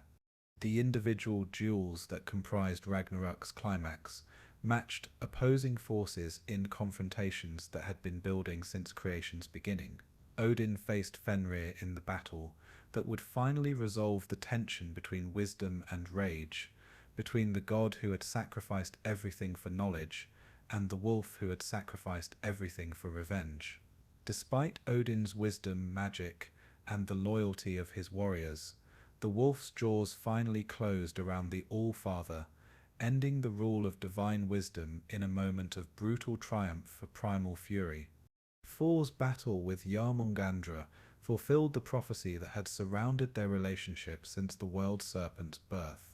The thunder god's hammer struck the serpent with such force that the creature's skull shattered, killing the monster that had threatened cosmic order since the beginning of time. Yet the serpent's death throes released so much venom that Thor himself died after walking only 9 steps from his victory, demonstrating that even successful divine heroes could not survive the final battle's toxic aftermath. Tyr confronted Garm, the Hellhound who had guarded the entrance to Hell's realm, in a battle that matched the one-handed god of war against the supernatural guardian of death. Both combatants died in their struggle, eliminating both divine justice and the boundary between life and death in a mutual destruction that symbolized the breakdown of all meaningful distinctions. Heimdall and Loki, ancient enemies whose conflict represented the opposition between vigilant order and chaotic trickery, fought their final duel with weapons and hatred that had been accumulating across cosmic ages. The Watchman's ability to see all threats met the trickster's talent for deception in a battle where neither could gain lasting advantage. Their mutual death eliminated both the guardian of divine security and the agent of cosmic disruption, clearing the way for whatever new order would emerge from the destruction. The culmination of Ragnarök came when Surtur fulfilled his cosmic role by setting fire to the world tree itself, consuming Yggdrasil in flames that spread throughout the 9 worlds and reduced all creation to ashes. This cosmic conflagration burned away not just physical matter, but the very concepts and categories that had structured ordered existence, returning everything to the undifferentiated potential from which new creation could emerge. The fire that ended the world also purified it, destroying not just the corrupt and evil, but also the good that had become entangled with corruption. The destruction was so complete that land sank into the sea, stars fell from their courses, and smoke and flames rose to touch the very heavens. Yet this dissolution was not permanent extinction, but the cosmic equivalent of the seasonal death that preceded spring's renewal. The Norse understanding of time as cyclical rather than linear meant that Ragnarök's destruction prepared for rather than prevented new creation. From the ashes of cosmic destruction, life would emerge again, not as mere restoration of what had been lost, but as genuine renewal that incorporated the wisdom gained through suffering while transcending the limitations that had made the previous world's doom inevitable.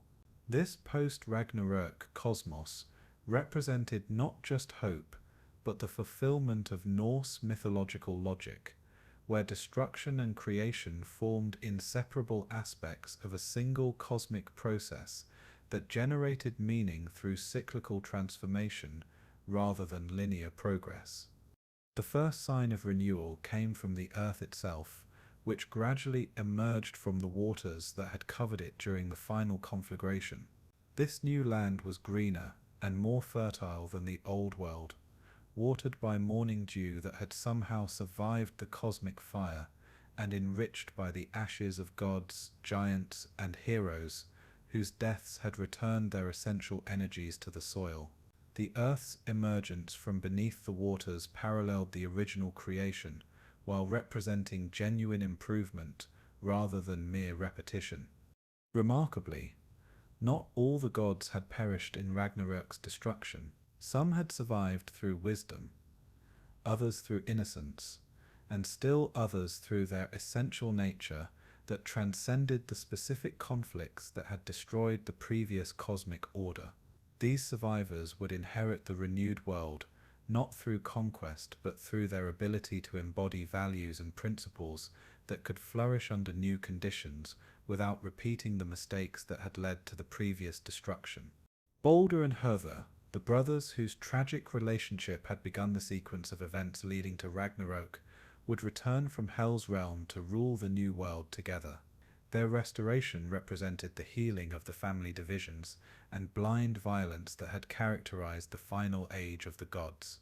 Baldr's light and beauty, combined with Hertha's wisdom gained through suffering and death, would create a divine leadership based on reconciliation rather than domination, healing rather than revenge. Vali and Vidar, sons of Odin who had survived the final battle, would continue their father's role as maintainers of cosmic order while learning from his mistakes. Vidar, who had killed Fenrir to avenge Odin's death, demonstrated that justice could be achieved without perpetuating cycles of revenge, while Vali's role in avenging Baldr would be transformed from vengeance to protective guidance. These surviving gods represented continuity with previous divine wisdom, while embodying the possibility of governance without the tragic flaws that had doomed their predecessors. Thor's sons Modi and Magni would inherit their father's hammer, Mjolnir, and his role as defender of cosmic order against chaotic threats. Yet their inheritance came with the understanding that strength must be tempered by wisdom, and that protection must be achieved through justice rather than mere dominance. The hammer itself, having survived cosmic destruction, would serve new purposes in a world where cooperation might prove more effective than conflict in maintaining order. The human survivors of Ragnarök, Leif, and Lífaraðir, whose names meant life and Leifjörna, had hidden within Yggdrasil during the cosmic conflagration, and emerged to repopulate the renewed world. Their survival within the World Tree symbolized humanity's intimate connection to cosmic order and their role as conscious participants in maintaining that order through their choices and actions. Unlike Ask and Embla, the first humans who had been created by the gods, Leif and Lífaraðir represented human agency and responsibility for their own survival and flourishing. These human survivors found themselves in a world transformed, not just by destruction, but by the wisdom gained through experiencing the consequences of previous choices. The renewed earth provided abundant food without requiring the desperate competition that had characterized the final human age, while the new divine order offered guidance without the tyrannical demands that had created resentment between gods and mortals. This represented a fundamental shift from relationships based on domination to those based on mutual benefit and shared responsibility. The new cosmos would be structured differently from its predecessor, having learned from the conflicts and limitations that had made the previous world's destruction inevitable.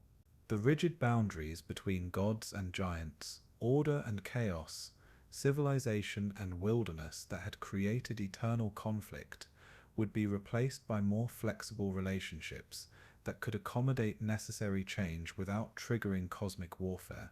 This didn't represent the elimination of all conflict, but its transformation from destructive warfare to creative tension. The giants who survived Ragnarök would no longer be excluded from ordered society, but integrated into it as forces of renewal and change that prevented stagnation while challenging comfortable assumptions. The wisdom traditions they had maintained during their exclusion, including knowledge of cosmic cycles and natural forces that the gods had sometimes forgotten, would enrich the new order rather than threatening it. This integration represented the maturation of cosmic consciousness beyond simplistic dualism toward complex understanding of interdependence. The New World tree, growing from the root system that had survived the fire, would connect the renewed worlds in relationships that emphasized cooperation rather than hierarchy. The nine worlds would maintain their distinct characteristics while developing new forms of communication and exchange that prevented the isolation and misunderstanding that had contributed to previous conflicts. This represented evolution in cosmic structure that incorporated lessons learned through destruction. Magic and wisdom would be more widely distributed in the renewed world rather than concentrated in the hands of a few powerful individuals whose knowledge had often been used to manipulate rather than enlighten others. The runes that Odin had discovered through his shamanic sacrifice would become available to all who sought wisdom rather than serving as exclusive divine prerogatives. This democratization of cosmic knowledge reflected understanding that wisdom hoarded becomes corrupted, while wisdom shared becomes strengthened. The new divine order would govern through example and guidance, rather than through the threats and punishments that had characterized the previous age. The gods' relationship with humans would be based on mutual benefit and shared cosmic responsibility, rather than on demands for sacrifice and worship extracted through fear. This transformation represented maturation of divine consciousness, beyond the need for domination toward appreciation of conscious cooperation. Poetry and storytelling would play even more important roles in the renewed world, serving not just as entertainment and historical preservation, but as means of maintaining cosmic wisdom and preventing the repetition of previous mistakes. The stories of the previous world's destruction would serve as cautionary tales, while the stories of survival and renewal would provide inspiration for continued growth and development. The seasonal cycles that had been disrupted during Ragnarök would return in more stable and predictable patterns that supported rather than threatened agricultural civilization. Yet these cycles would also incorporate greater flexibility that could accommodate climate variations and other natural changes without creating the desperate conditions that had contributed to social breakdown during the Fimbulwinter. This represented evolution in the relationship between cosmic order and natural change. Time itself would flow differently in the renewed world, maintaining the cyclical patterns that gave life meaning while avoiding the rigid determinism that had made the previous cosmic order feel trapped by fate. The new relationship between fate and freedom would allow for genuine choice and development while maintaining the cosmic patterns that prevented complete chaos. This balance represented one of the most significant achievements of the renewed cosmos. The memory of Ragnarök would serve the renewed world as both warning and comfort. Warning because it demonstrated the consequences of allowing conflicts to escalate beyond all possibility of resolution, and comfort because it proved that even total destruction could be followed by genuine renewal rather than mere extinction. This historical consciousness would provide the renewed world with resources for preventing similar catastrophes while maintaining hope during inevitable difficulties. Death itself would be transformed in the renewed world, becoming a natural transition rather than the violent termination that had characterized the previous age. The boundary between life and death would remain meaningful while becoming more permeable, allowing for communication and continuity between the living and the dead that enriched both states of existence. This represented healing of the divisions that had made death terrifying rather than natural. The Norns who determined fate would continue their essential function while operating according to principles that emphasized growth and learning rather than predetermined doom. Their weaving of fate would incorporate greater flexibility for conscious beings to influence their destinies through their choices while maintaining the cosmic patterns that gave individual actions significance within larger meaningful structures. Art and craftsmanship would flourish in the renewed world as expressions of conscious cooperation with cosmic creative forces, rather than attempts to dominate or transcend natural limitations. The dwarven smiths, whose magical craftsmanship had provided the gods with their most powerful weapons, would create items that enhanced life and cooperation rather than tools designed primarily for destruction and domination. Perhaps most significantly, the renewed world would be characterized by understanding that consciousness itself was the most precious cosmic achievement, worthy of protection and cultivation, not through elimination of challenges and conflicts, but through their transformation into opportunities for growth and wisdom. The struggles that had destroyed the previous world would be remembered as necessary stages in cosmic development rather than meaningless suffering. While the gods battled giants and maintained cosmic order from their halls in Asgard, the human realm of Midgard produced its own legendary figures, whose deeds of courage, honor, and tragic nobility created a heroic tradition that rivaled divine myths in both scope and significance. These mortal heroes, though lacking divine power, embodied the highest values of Norse culture, while demonstrating how humans could achieve immortal fame through their manner of confronting fate and adversity. Their stories, preserved in the great sagas, provided both entertainment and moral instruction, while establishing the heroic ideal that would inspire Scandinavian warriors for generations. The greatest of all Norse heroes was Sigurd the Volsung, whose saga encapsulated the essential themes of heroic literature while demonstrating both the possibilities and limitations of mortal achievement in a world governed by fate and divine politics. Born into a cursed royal lineage that carried both tremendous potential and inevitable doom, Sigurd's life exemplified the tragic grandeur that Norse culture found most admirable, the hero who achieved greatness while knowing it would lead to destruction. Sigurd's heroic career began with his reforging of his father's broken sword Gram, which had been shattered in the battle that claimed Sigmund's life. This restoration of paternal legacy through superior craftsmanship established the pattern of heroic inheritance where each generation must surpass its predecessors, not through receiving intact traditions, but through recreating and improving what had been lost or damaged. The reforged sword, stronger than the original, symbolized how heroic achievements required both honoring the past and transcending its limitations. The slaying of the dragon Fafnir represented Sigurd's greatest individual achievement and the deed that would define his heroic identity for all subsequent ages.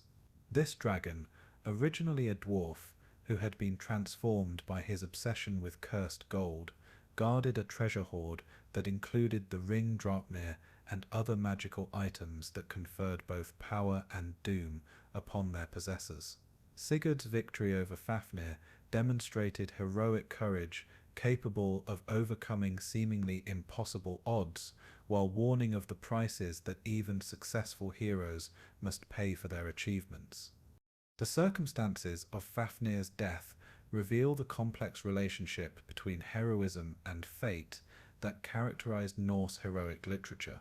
Sigurd killed the dragon not through direct confrontation, but by hiding in a pit and stabbing upward as Fafnir passed overhead, a strategy that emphasized cunning and preparation rather than mere courage.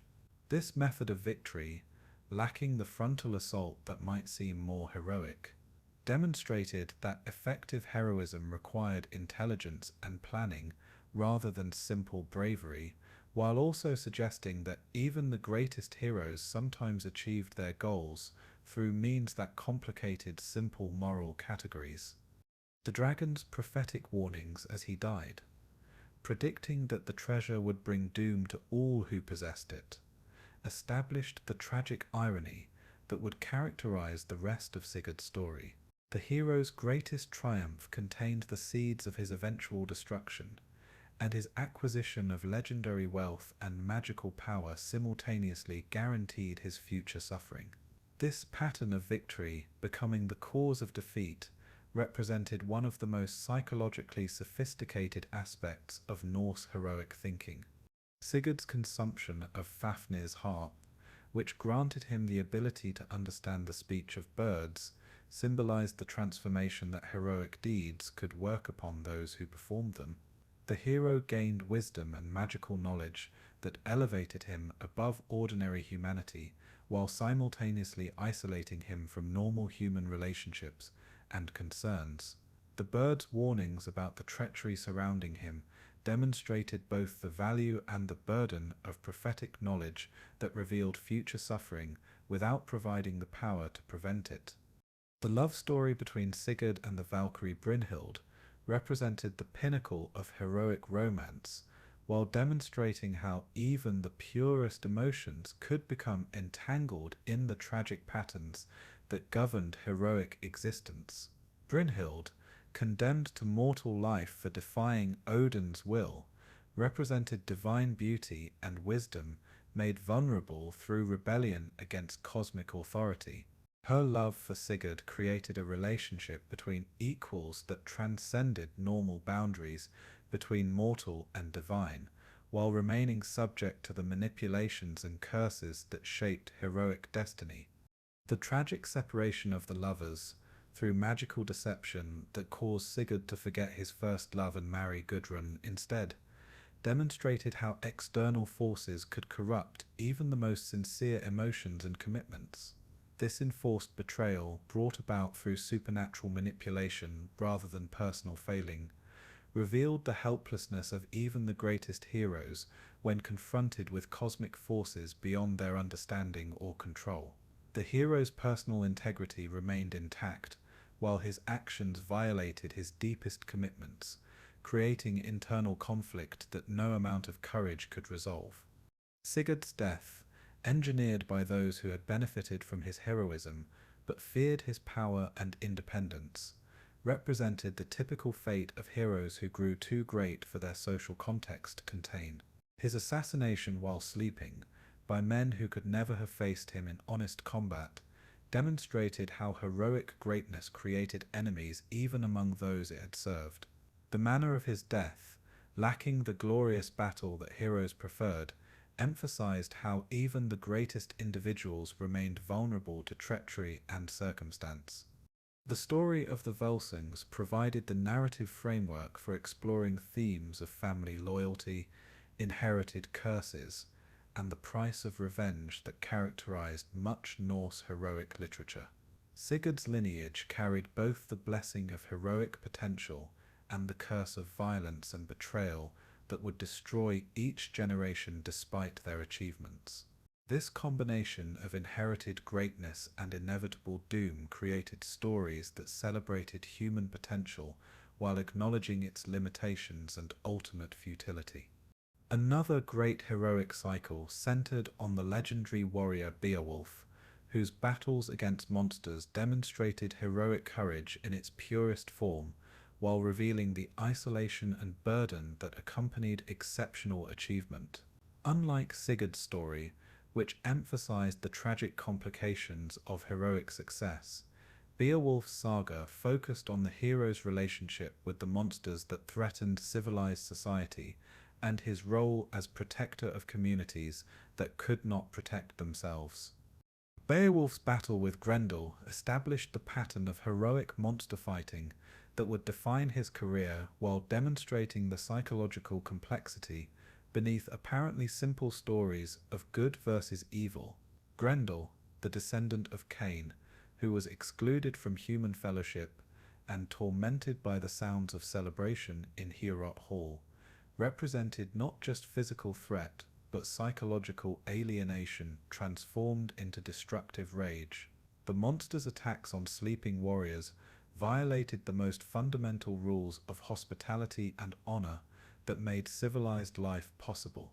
The hero's decision to fight Grendel without weapons, matching strength against strength in hand-to-hand combat, demonstrated both supreme confidence and recognition that some battles required meeting opponents on their own terms rather than relying on superior technology or tactics. This choice to limit his advantages showed heroic magnanimity that elevated the contest above mere survival into the realm of principled combat that would enhance rather than diminish the victor's honor regardless of outcome. Beowulf's victory over Grendel through tearing off the monster's arm represented triumph achieved through pure heroic will rather than weapons or magic, demonstrating that human courage and strength could overcome seemingly supernatural threats when properly applied. Yet the incomplete nature of this victory, which ended Grendel's attacks without eliminating the source of monstrous threat, foreshadowed the limitations of individual heroic action in addressing systemic problems that required more than martial solutions.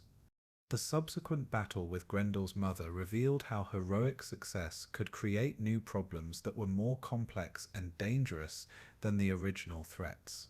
The mother's vengeance for her son's death introduced themes of family loyalty and justified retaliation that complicated simple narratives of heroic monster slaying. Her underwater realm represented the hidden depths of conflict that lay beneath apparent resolutions, while her superior strength and magical protection demonstrated how each heroic victory could lead to greater challenges. Beowulf's final battle with the dragon that threatened his own people in his old age represented the ultimate test of heroic commitment and the price of lifelong dedication to protective violence. Unlike his earlier victories achieved in youthful strength, this final confrontation required the aging hero to face his own mortality while fulfilling his obligations to his people. The dragon's awakening in response to theft from its treasure hoard connected this battle to themes of greed and consequence that appeared throughout Norse heroic literature. The hero's death in victory over the dragon demonstrated both the achievement of perfect heroic fulfillment and the ultimate futility of individual action against the forces that threatened civilization. Beowulf saved his people from the dragon's immediate threat, while leaving them vulnerable to the human enemies who had previously been deterred only by fear of his strength. This bittersweet triumph revealed how even successful heroism remained limited in its ability to provide lasting solutions to fundamental problems. The heroic ideal embodied by these legendary figures emphasized courage, honor, and loyalty, while acknowledging that these virtues could not guarantee happiness or even survival in a world where fate ultimately determined outcomes. Heroes achieved immortal fame through their manner of confronting impossible challenges rather than through victory over them, creating a value system that found meaning in struggle itself rather than in its results. The relationship between heroes and fate in Norse literature created a unique form of tragic heroism, where the greatest characters achieved their definition through how they met predetermined doom rather than through their success in avoiding or overcoming it. This philosophical stance, which found honor in facing inevitable defeat with courage and dignity, provided a framework for making meaningful choices in circumstances where traditional notions of success and failure seemed inadequate. In the harsh landscape of the North, where survival depended on understanding and manipulating forces beyond normal human comprehension, magic was not supernatural intervention, but practical necessity, a complex system of knowledge and technique that allowed skilled practitioners to influence fate, communicate with spirits, and harness cosmic energies for both beneficial and destructive purposes. This magical tradition, known as Seiðr, represented one of Norse culture's most sophisticated intellectual achievements, while remaining controversial due to its associations with gender transgression, communication with the dead, and the manipulation of fate itself. Seiðr differed fundamentally from the heroic magic of weapons and artifacts that featured prominently in Norse mythology, focusing instead on trance states, prophetic vision, and the manipulation of spiritual forces through ritual and incantation. While heroic magic enhanced physical prowess and provided supernatural weapons for direct confrontation with enemies, Seiðr operated through indirect influence on consciousness, fate, and the spiritual realm that underlay visible reality. This distinction created both practical and social differences that made Seiðr practitioners both essential and suspect within Norse society.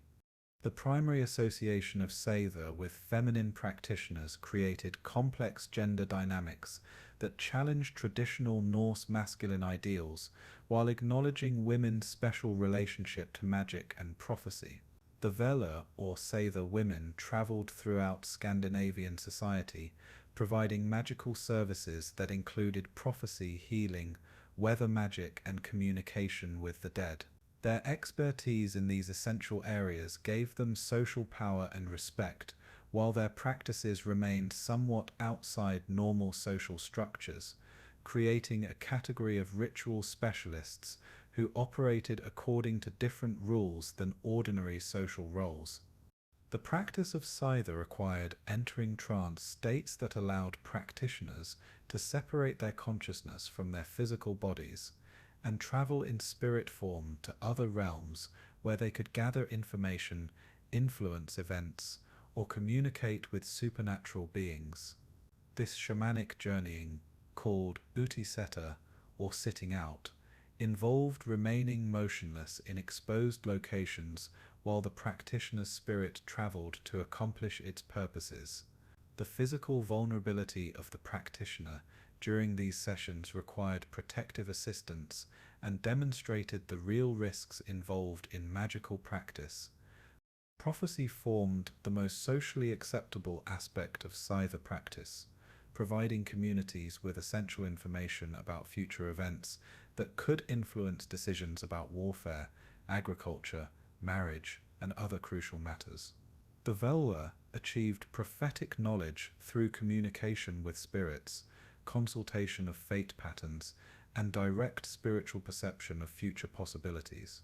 Their predictions, while not absolutely fixed, revealed the likely consequences of current actions and allowed communities to prepare for challenges or take advantage of opportunities.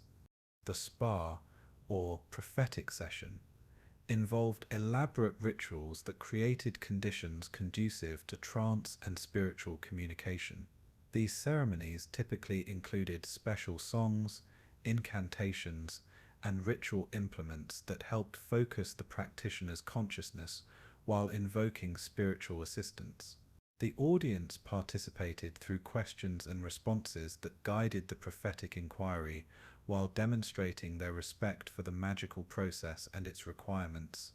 Weather magic represented another crucial application of Seiðr techniques, allowing practitioners to influence atmospheric conditions that could determine the success or failure of agricultural and maritime activities. The ability to summon favorable winds for sailing, redirect storms to protect crops, or bring rain during droughts provided practical benefits that made Seiðr practitioners valuable members of their communities. Yet the same techniques could be used for harmful purposes, creating storms to wreck enemy ships or droughts to damage hostile territories. The manipulation of consciousness and emotion through Seiðr created some of the most controversial aspects of magical practice, including love magic that could alter people's feelings and loyalty magic that could influence political and military allegiances. These techniques raised ethical questions about the appropriate limits of magical influence and the extent to which it was legitimate to alter other people's mental states for personal or community benefit.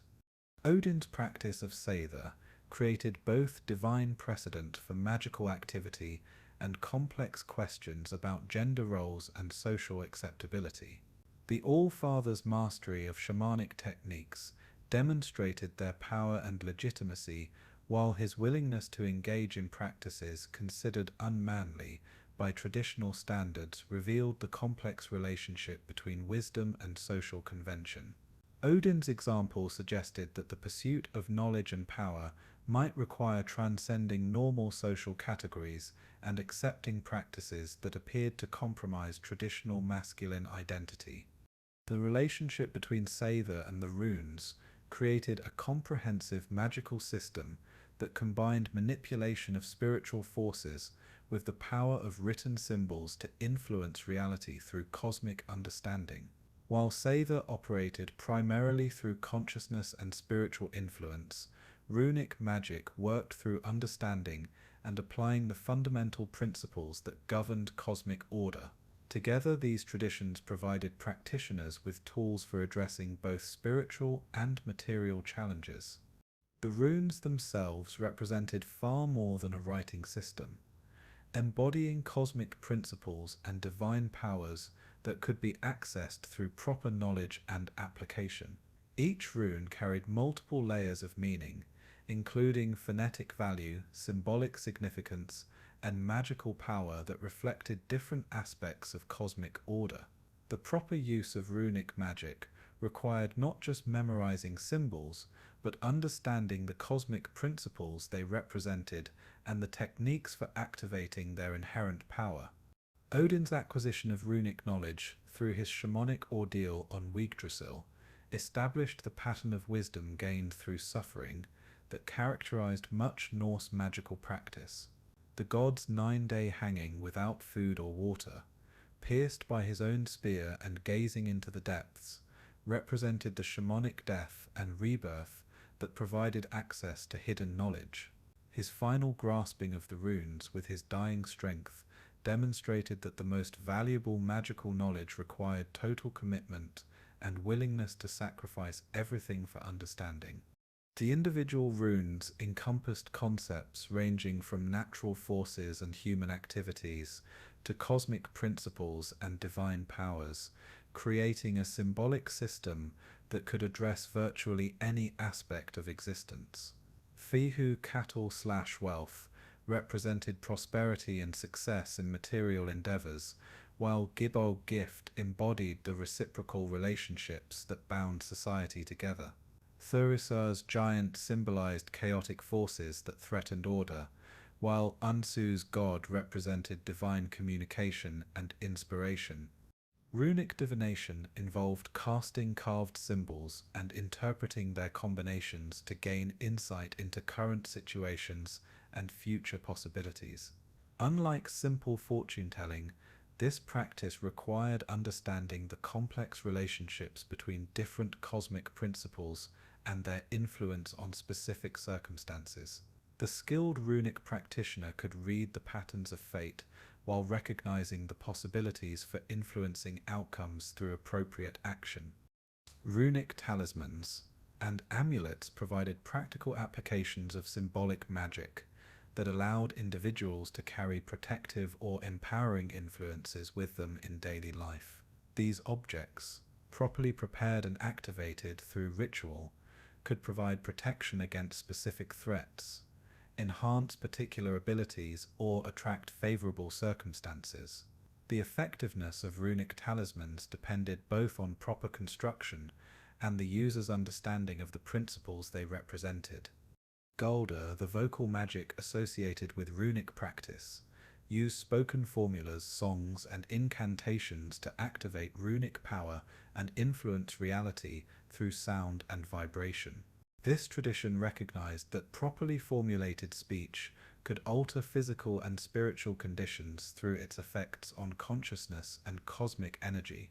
The combination of runic symbols with vocal activation created magical practices that engaged multiple aspects of human capability in pursuit of desired outcomes.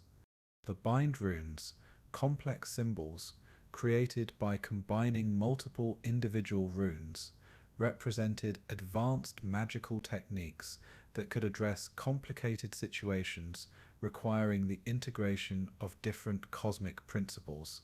These composite symbols required deep understanding of runic interactions and the ability to balance competing forces without creating internal contradictions that would neutralize the intended effects.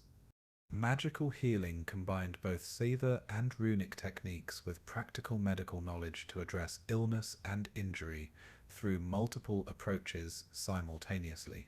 Practitioners might enter trance states to diagnose spiritual causes of disease, while using runic formulas to activate healing energies and applying herbal remedies to treat physical symptoms.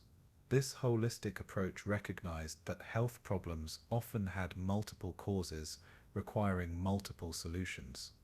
The ethical framework governing magical practice emphasized the importance of intention and consequence, while recognizing that magical power carried both opportunities and responsibilities that exceeded those of ordinary activities. The practitioner's motives and methods would ultimately determine whether magical intervention strengthened or weakened the cosmic order that supported all existence.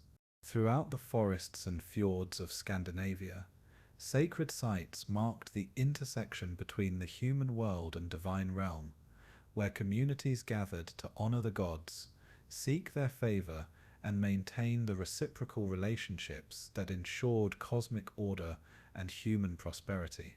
These holy places, ranging from simple stone altars to elaborate temple complexes, served as focal points for religious activity that connected daily life with mythological understanding while providing practical means for addressing the challenges that faced both individuals and communities.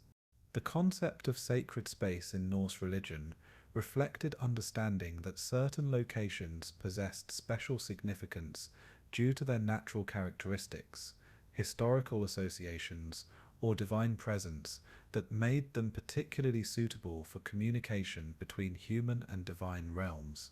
Unlike religions that emphasized transcendence of the material world, Norse spirituality found the sacred within natural landscapes, recognizing mountains, groves, springs, and other geographical features as manifestations of divine power rather than merely symbols of it. Sacred groves held particular significance in Norse religious practice, serving as natural temples where the presence of ancient trees created cathedral-like spaces that inspired reverence while providing practical shelter for ritual activities. These consecrated woodlands, often dominated by ash, oak, or other trees considered sacred to particular deities, became centers of community religious life, where regular festivals maintained divine relationships through established ceremonial cycles. The Great Temple at Uppsala in Sweden represented the pinnacle of Norse religious architecture, a magnificent wooden structure dedicated to the three principal gods whose statues dominated the interior space. Thor occupied the central position as the most popular deity among common people, flanked by Odin representing wisdom and war, and Freya embodying fertility and prosperity. The temple's design emphasized the integration of divine powers that governed different aspects of existence, while providing a focal point for royal and national religious ceremonies. Every 9th year, Uppsala hosted the most important religious festival in the Norse world, a celebration that drew participants from throughout Scandinavia for sacrifice, feasting, and ritual activities that renewed divine relationships and reinforced social bonds. The festival's 9-day duration reflected the sacred significance of this number throughout Norse cosmology, while its elaborate ceremonies demonstrated the community's commitment to maintaining proper relationships with divine powers. The sacrificial practices that formed the center of Norse religious observance involved offering valuable goods, animals, and occasionally humans to the gods in exchange for their continued favor and protection. These sacrifices, called blot, operated according to principles of reciprocity that recognized divine assistance as something that required payment rather than being freely given. The quality and quantity of offerings reflected both the importance of requests being made and the community's ability to demonstrate appropriate respect for divine power. Animal sacrifice formed the most common type of ritual offering, with different species chosen according to the deity being honored and the purposes of the ceremony. Horses, considered the most valuable domestic animals, were typically reserved for the most important ceremonies, while cattle, pigs, and smaller animals served for regular seasonal observances. The selection, preparation, and ritual slaughter of sacrificial animals followed established procedures that ensured divine acceptance while providing meat for communal feasting that strengthened social bonds. The ritual consumption of sacrificial meat created communion between human participants and divine recipients, while distributing the practical benefits of the offering throughout the community. This sacred feast, where the gods received the spiritual essence of the sacrifice while humans consumed its material substance, demonstrated the complementary relationship between divine and human needs that characterized Norse religious thinking. Human sacrifice, while less common than animal offering, represented the ultimate expression of communal commitment to divine relationship, and typically occurred during extreme circumstances that threatened community survival. These sacrifices, often involving prisoners of war, criminals, or volunteers, demonstrated recognition that some situations required offerings equal in value to what was being requested from the gods. The ritual methods of human sacrifice varied according to the deity being honored and the specific purposes of the ceremony.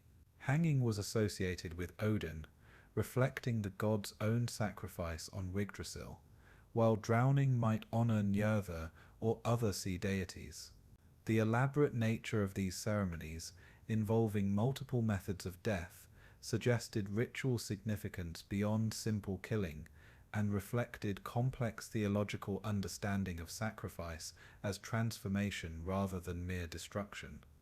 Archaeological evidence from bog bodies throughout Scandinavia reveals the sophisticated ritual preparations that accompanied human sacrifice, including special meals, careful grooming, and the use of multiple killing methods that ensured death while maintaining ritual propriety. These discoveries demonstrate that human sacrifice involved elaborate ceremonies that honored both victim and recipient while serving community needs for divine favor during critical periods. Seasonal festivals structured Norse religious practice around natural cycles that governed agricultural and pastoral activities, while connecting human communities to cosmic rhythms that demonstrated divine order. The Winter Night celebration marked the beginning of winter and honored the Disicare, female spirits associated with family prosperity and protection. Yule, the midwinter festival, celebrated the sun's return and honored fertility deities whose power would bring spring's renewal. Summer festivals emphasized fertility, prosperity, and the community activities that flourished during the growing season. The spring equinox honored Eostre or similar fertility goddesses, while midsummer celebrations reached their peak with elaborate ceremonies that ensured agricultural success and community prosperity. These seasonal observances created annual cycles of religious activity that maintained divine relationships, while marking the passage of time through meaningful ceremonial activities. Personal and family religious practices complemented community ceremonies through daily and weekly observances that maintained individual relationships with divine powers while addressing specific needs and circumstances. Home shrines honored household gods and ancestral spirits, while personal amulets and protective charms provided daily reminders of divine presence and protection. The cult of ancestors played a crucial role in Norse religious practice, recognizing deceased family members as continuing sources of wisdom, protection, and assistance, who maintained interest in their living descendants' welfare. Ancestral veneration involved regular offerings at burial sites, consultation through dreams and divination, and the maintenance of memory through storytelling and ceremonial recognition. Funeral practices reflected complex beliefs about posthumous existence and the continuing relationship between the living and the dead. Ship burials, chamber graves, and cremation ceremonies all served to provide the deceased with appropriate equipment for their posthumous journey while demonstrating the community's respect and ensuring continued ancestral protection. The religious significance of gift-giving created elaborate systems of reciprocal obligation that extended from human-divine relationships to social and political bonds throughout Norse society. The principle that valuable gifts created lasting obligations between giver and receiver structured both religious practice and social relationships, creating networks of mutual support that strengthened community resilience. Pilgrimages to sacred sites provided opportunities for individuals to seek divine favor for specific purposes, while demonstrating their commitment through the effort and expense required for travel. These journeys often involved considerable hardship and sacrifice that served as offerings in themselves, while connecting pilgrims to sacred landscapes and divine presence. The role of religious specialists, including priests, volar, and other practitioners, created professional classes dedicated to maintaining divine relationships and providing specialized services that individual families or communities could not manage independently. These specialists preserved ritual knowledge, maintained sacred sites, and served as intermediaries between human and divine realms. The influence of Norse mythology extends far beyond its original cultural context, permeating modern consciousness through literature, art, popular culture, and spiritual practice in ways that demonstrate the enduring power of these ancient stories to address fundamental human concerns about heroism, fate, meaning, and transcendence. This mythological tradition, officially ended by Christian conversion over 1,000 years ago, has experienced remarkable revival and transformation that reveals both the universal appeal of its themes and the particular relevance of its worldview to contemporary challenges. The rediscovery of Norse mythology began during the Romantic movement of the 18th and 19th centuries, when European intellectuals and artists became fascinated with pre-Christian traditions that seemed to offer alternatives to classical Greco-Roman culture and Christian religious expression. This interest coincided with growing nationalism throughout Europe, as emerging nation-states sought distinctive cultural identities rooted in their indigenous traditions rather than foreign influences. In Germany, the Brothers Grimm and other scholars collected and published Germanic folklore, while Wagner transformed Norse mythological themes into operatic spectacles that presented ancient stories through modern artistic sensibilities. Wagner's Ring Cycle, though significantly altered from original sources, introduced Norse gods and heroes to international audiences while demonstrating how these ancient narratives could be adapted for contemporary artistic expression. Scandinavian countries experienced their own forms of mythological revival as they developed modern national identities distinct from centuries of foreign domination. Danish, Norwegian, and Swedish artists, writers, and scholars reclaimed their pre-Christian heritage as a source of cultural authenticity that validated their claims to distinctive national character. This process often involved romanticized interpretations that emphasized heroic and poetic aspects while downplaying the violence and moral complexity of original sources. The academic study of Norse mythology developed sophisticated methodologies for analyzing mythological material as historical source, literary achievement, and religious expression that revealed both the complexity of original traditions and the challenges involved in interpreting them through modern perspectives. Scholars like Snorri Sturluson, who had preserved mythological knowledge through medieval Icelandic sources, became recognized as essential links between ancient oral traditions and contemporary understanding.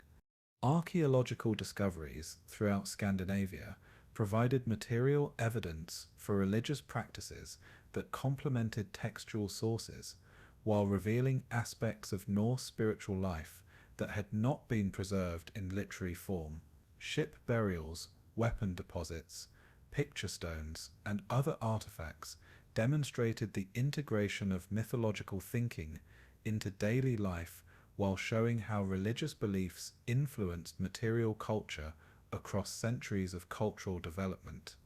The 20th century brought both scholarly advances in Norse studies and popular adaptations that introduced these mythological themes to global audiences through various forms of modern media. Comic books, beginning with Marvel's Thor character, presented Norse gods as superhero figures who combined mythological powers with contemporary sensibilities, creating hybrid characters that maintained connection to original sources while addressing modern narrative expectations.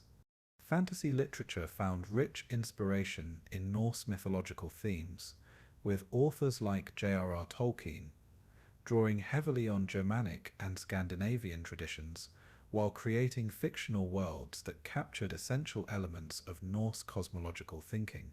Tolkien's Middle-earth, with its emphasis on cyclical time, heroic sacrifice, and the tension between order and chaos, reflected deep understanding of Norse worldview while presenting these themes through original narrative structures. Fantasy literature found rich inspiration in Norse mythological themes, with authors like J.R.R. Tolkien drawing heavily on Germanic and Scandinavian traditions, while creating fictional worlds that captured essential elements of Norse cosmological thinking. Tolkien's Middle-earth, with its emphasis on cyclical time, heroic sacrifice, and the tension between order and chaos, reflected deep understanding of Norse worldview, while presenting these themes through original narrative structures. Contemporary fantasy authors continue mining Norse mythological sources for characters, themes, and world-building elements that resonate with modern audiences seeking alternatives to classical or Christian mythological frameworks.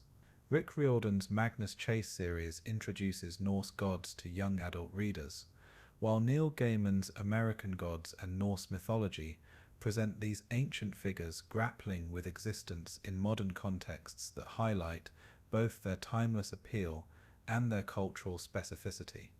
The gaming industry has embraced Norse mythology as a rich source of content for video games that allow players to interact with mythological worlds and characters in immersive digital environments.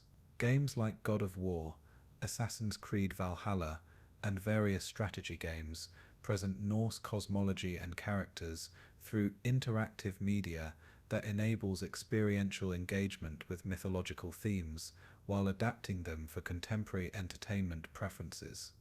Modern spiritual movements have adopted Norse mythological elements as sources of religious inspiration and practice, creating contemporary forms of Germanic heathenry, Æsir, and other neo-pagan traditions that attempt to reconstruct or reinterpret pre-Christian Scandinavian religion for modern practitioners. These movements face complex challenges in distinguishing authentic ancient practices from romantic interpretations while developing meaningful spiritual frameworks that address contemporary needs and sensibilities. The revival of interest in Norse runes demonstrates how ancient symbolic systems can find new applications in modern contexts, with contemporary practitioners using runic symbols for divination, meditation, personal development, and artistic expression. While these modern applications often differ significantly from historical usage, they demonstrate the continuing appeal of systems that promise access to hidden wisdom and cosmic understanding through symbolic interpretation.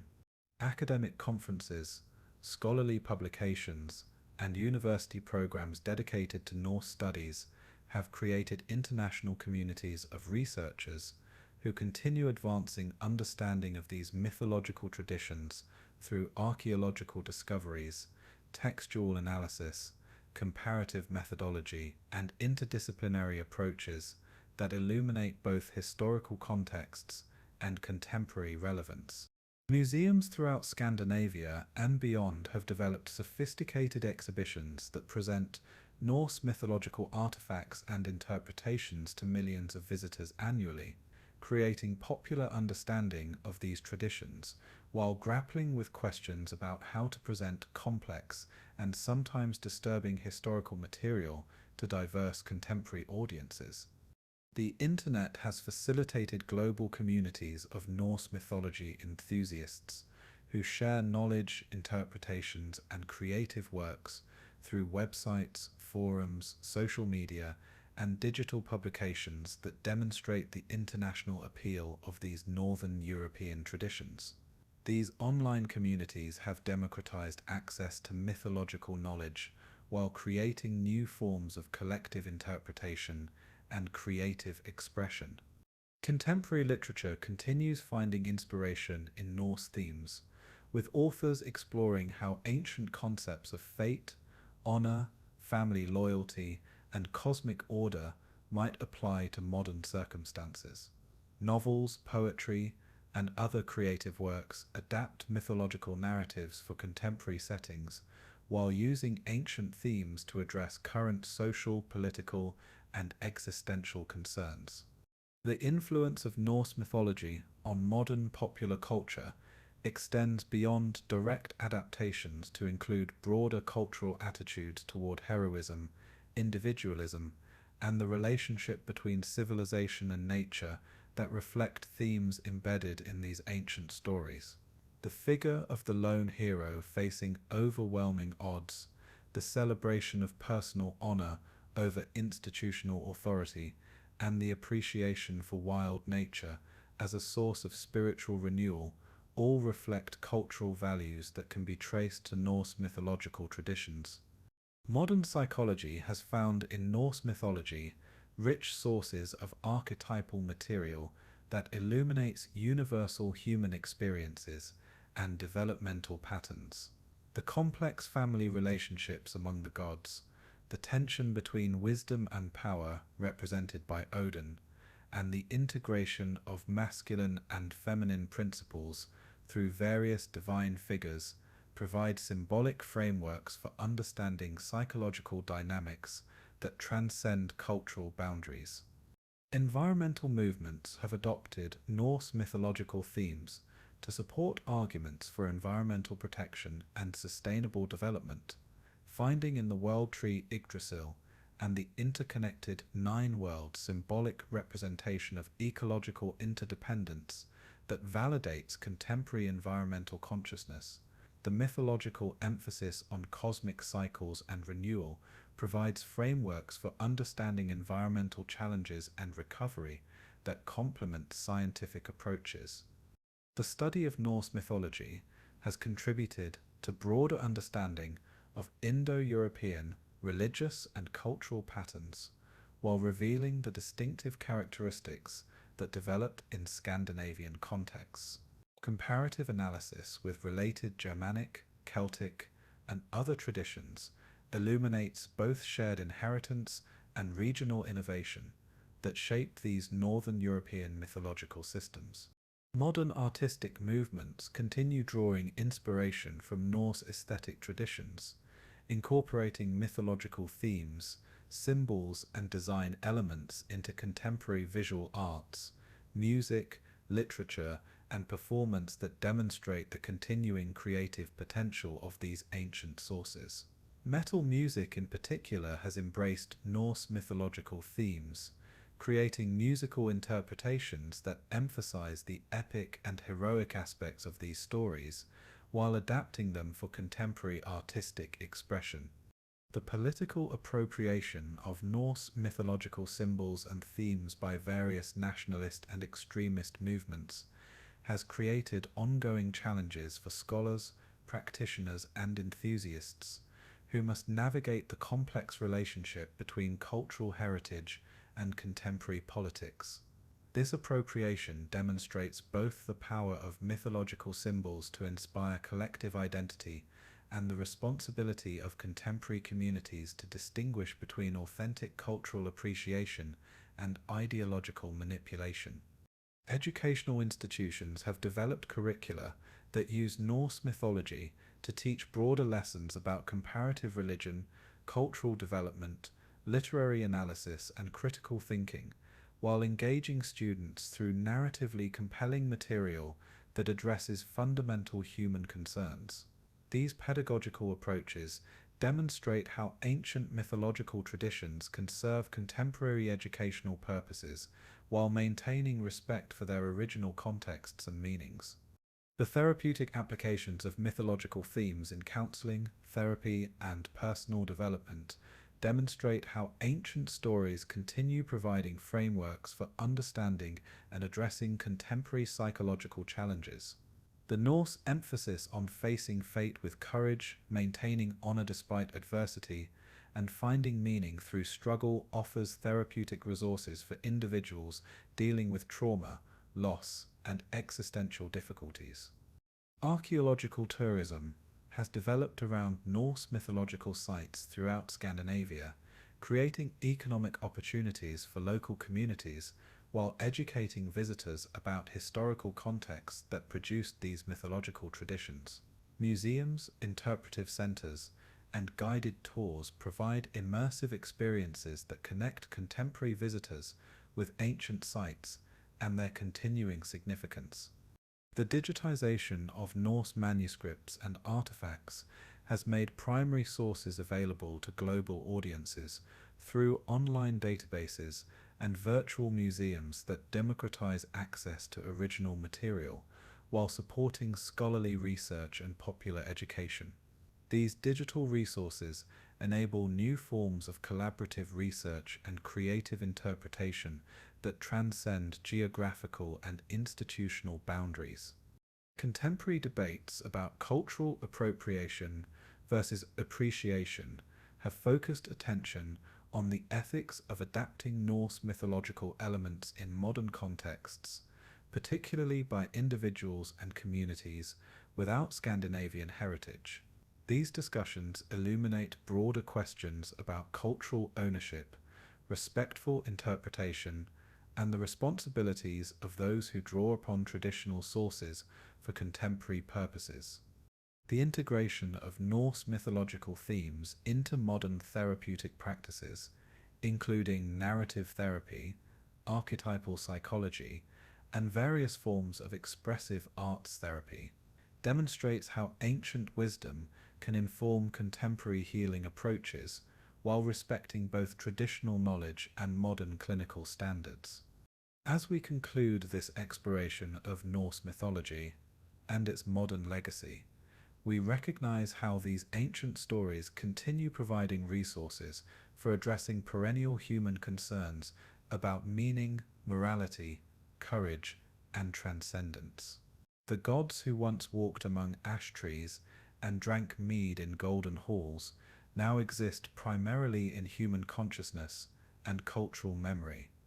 Yet their influence on contemporary thought, art, and spirituality demonstrates the enduring power of mythological thinking to illuminate fundamental aspects of human experience.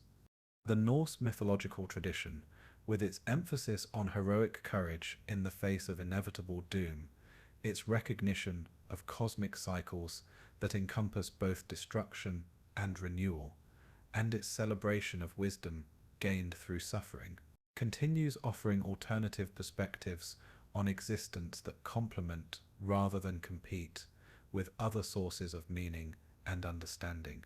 Whether encountered through academic study, artistic adaptation, spiritual practice, or popular entertainment, these Northern European mythological traditions remain vital cultural resources that enrich contemporary understanding while honoring the creative genius of their original creators. The legacy of Norse mythology thus demonstrates how ancient wisdom can transcend its original cultural boundaries to address universal human needs and concerns, providing both historical insight and contemporary inspiration for those seeking to understand their place within the larger patterns of existence. Like the world tree Yggdrasil that connected all 9 worlds in a single living system, These mythological traditions continue connecting past and present, local and universal, ancient wisdom and contemporary understanding in networks of meaning that span centuries and cultures, while remaining rooted in the harsh beauty and tragic grandeur of the North. In our modern world, where technological change accelerates beyond human comprehension and traditional sources of meaning face unprecedented challenges, the Norse mythological vision offers valuable perspectives on how to maintain dignity and purpose within circumstances that exceed individual control. The gods who faced Ragnarök with full knowledge of their doom while continuing to fight for cosmic order provide models for engagement with contemporary challenges that require courage without guarantee of success, commitment without certainty of outcome, and hope without denial of difficulty. Perhaps most importantly, Norse mythology reminds us that meaning can be found not in achieving permanent victory over the forces that threaten order and beauty, but in the quality of our response to these eternal challenges, like the gods who knew their fate, but chose their manner of meeting it. We too can find dignity and purpose through our decisions about how to engage with the difficulties that define our historical moment.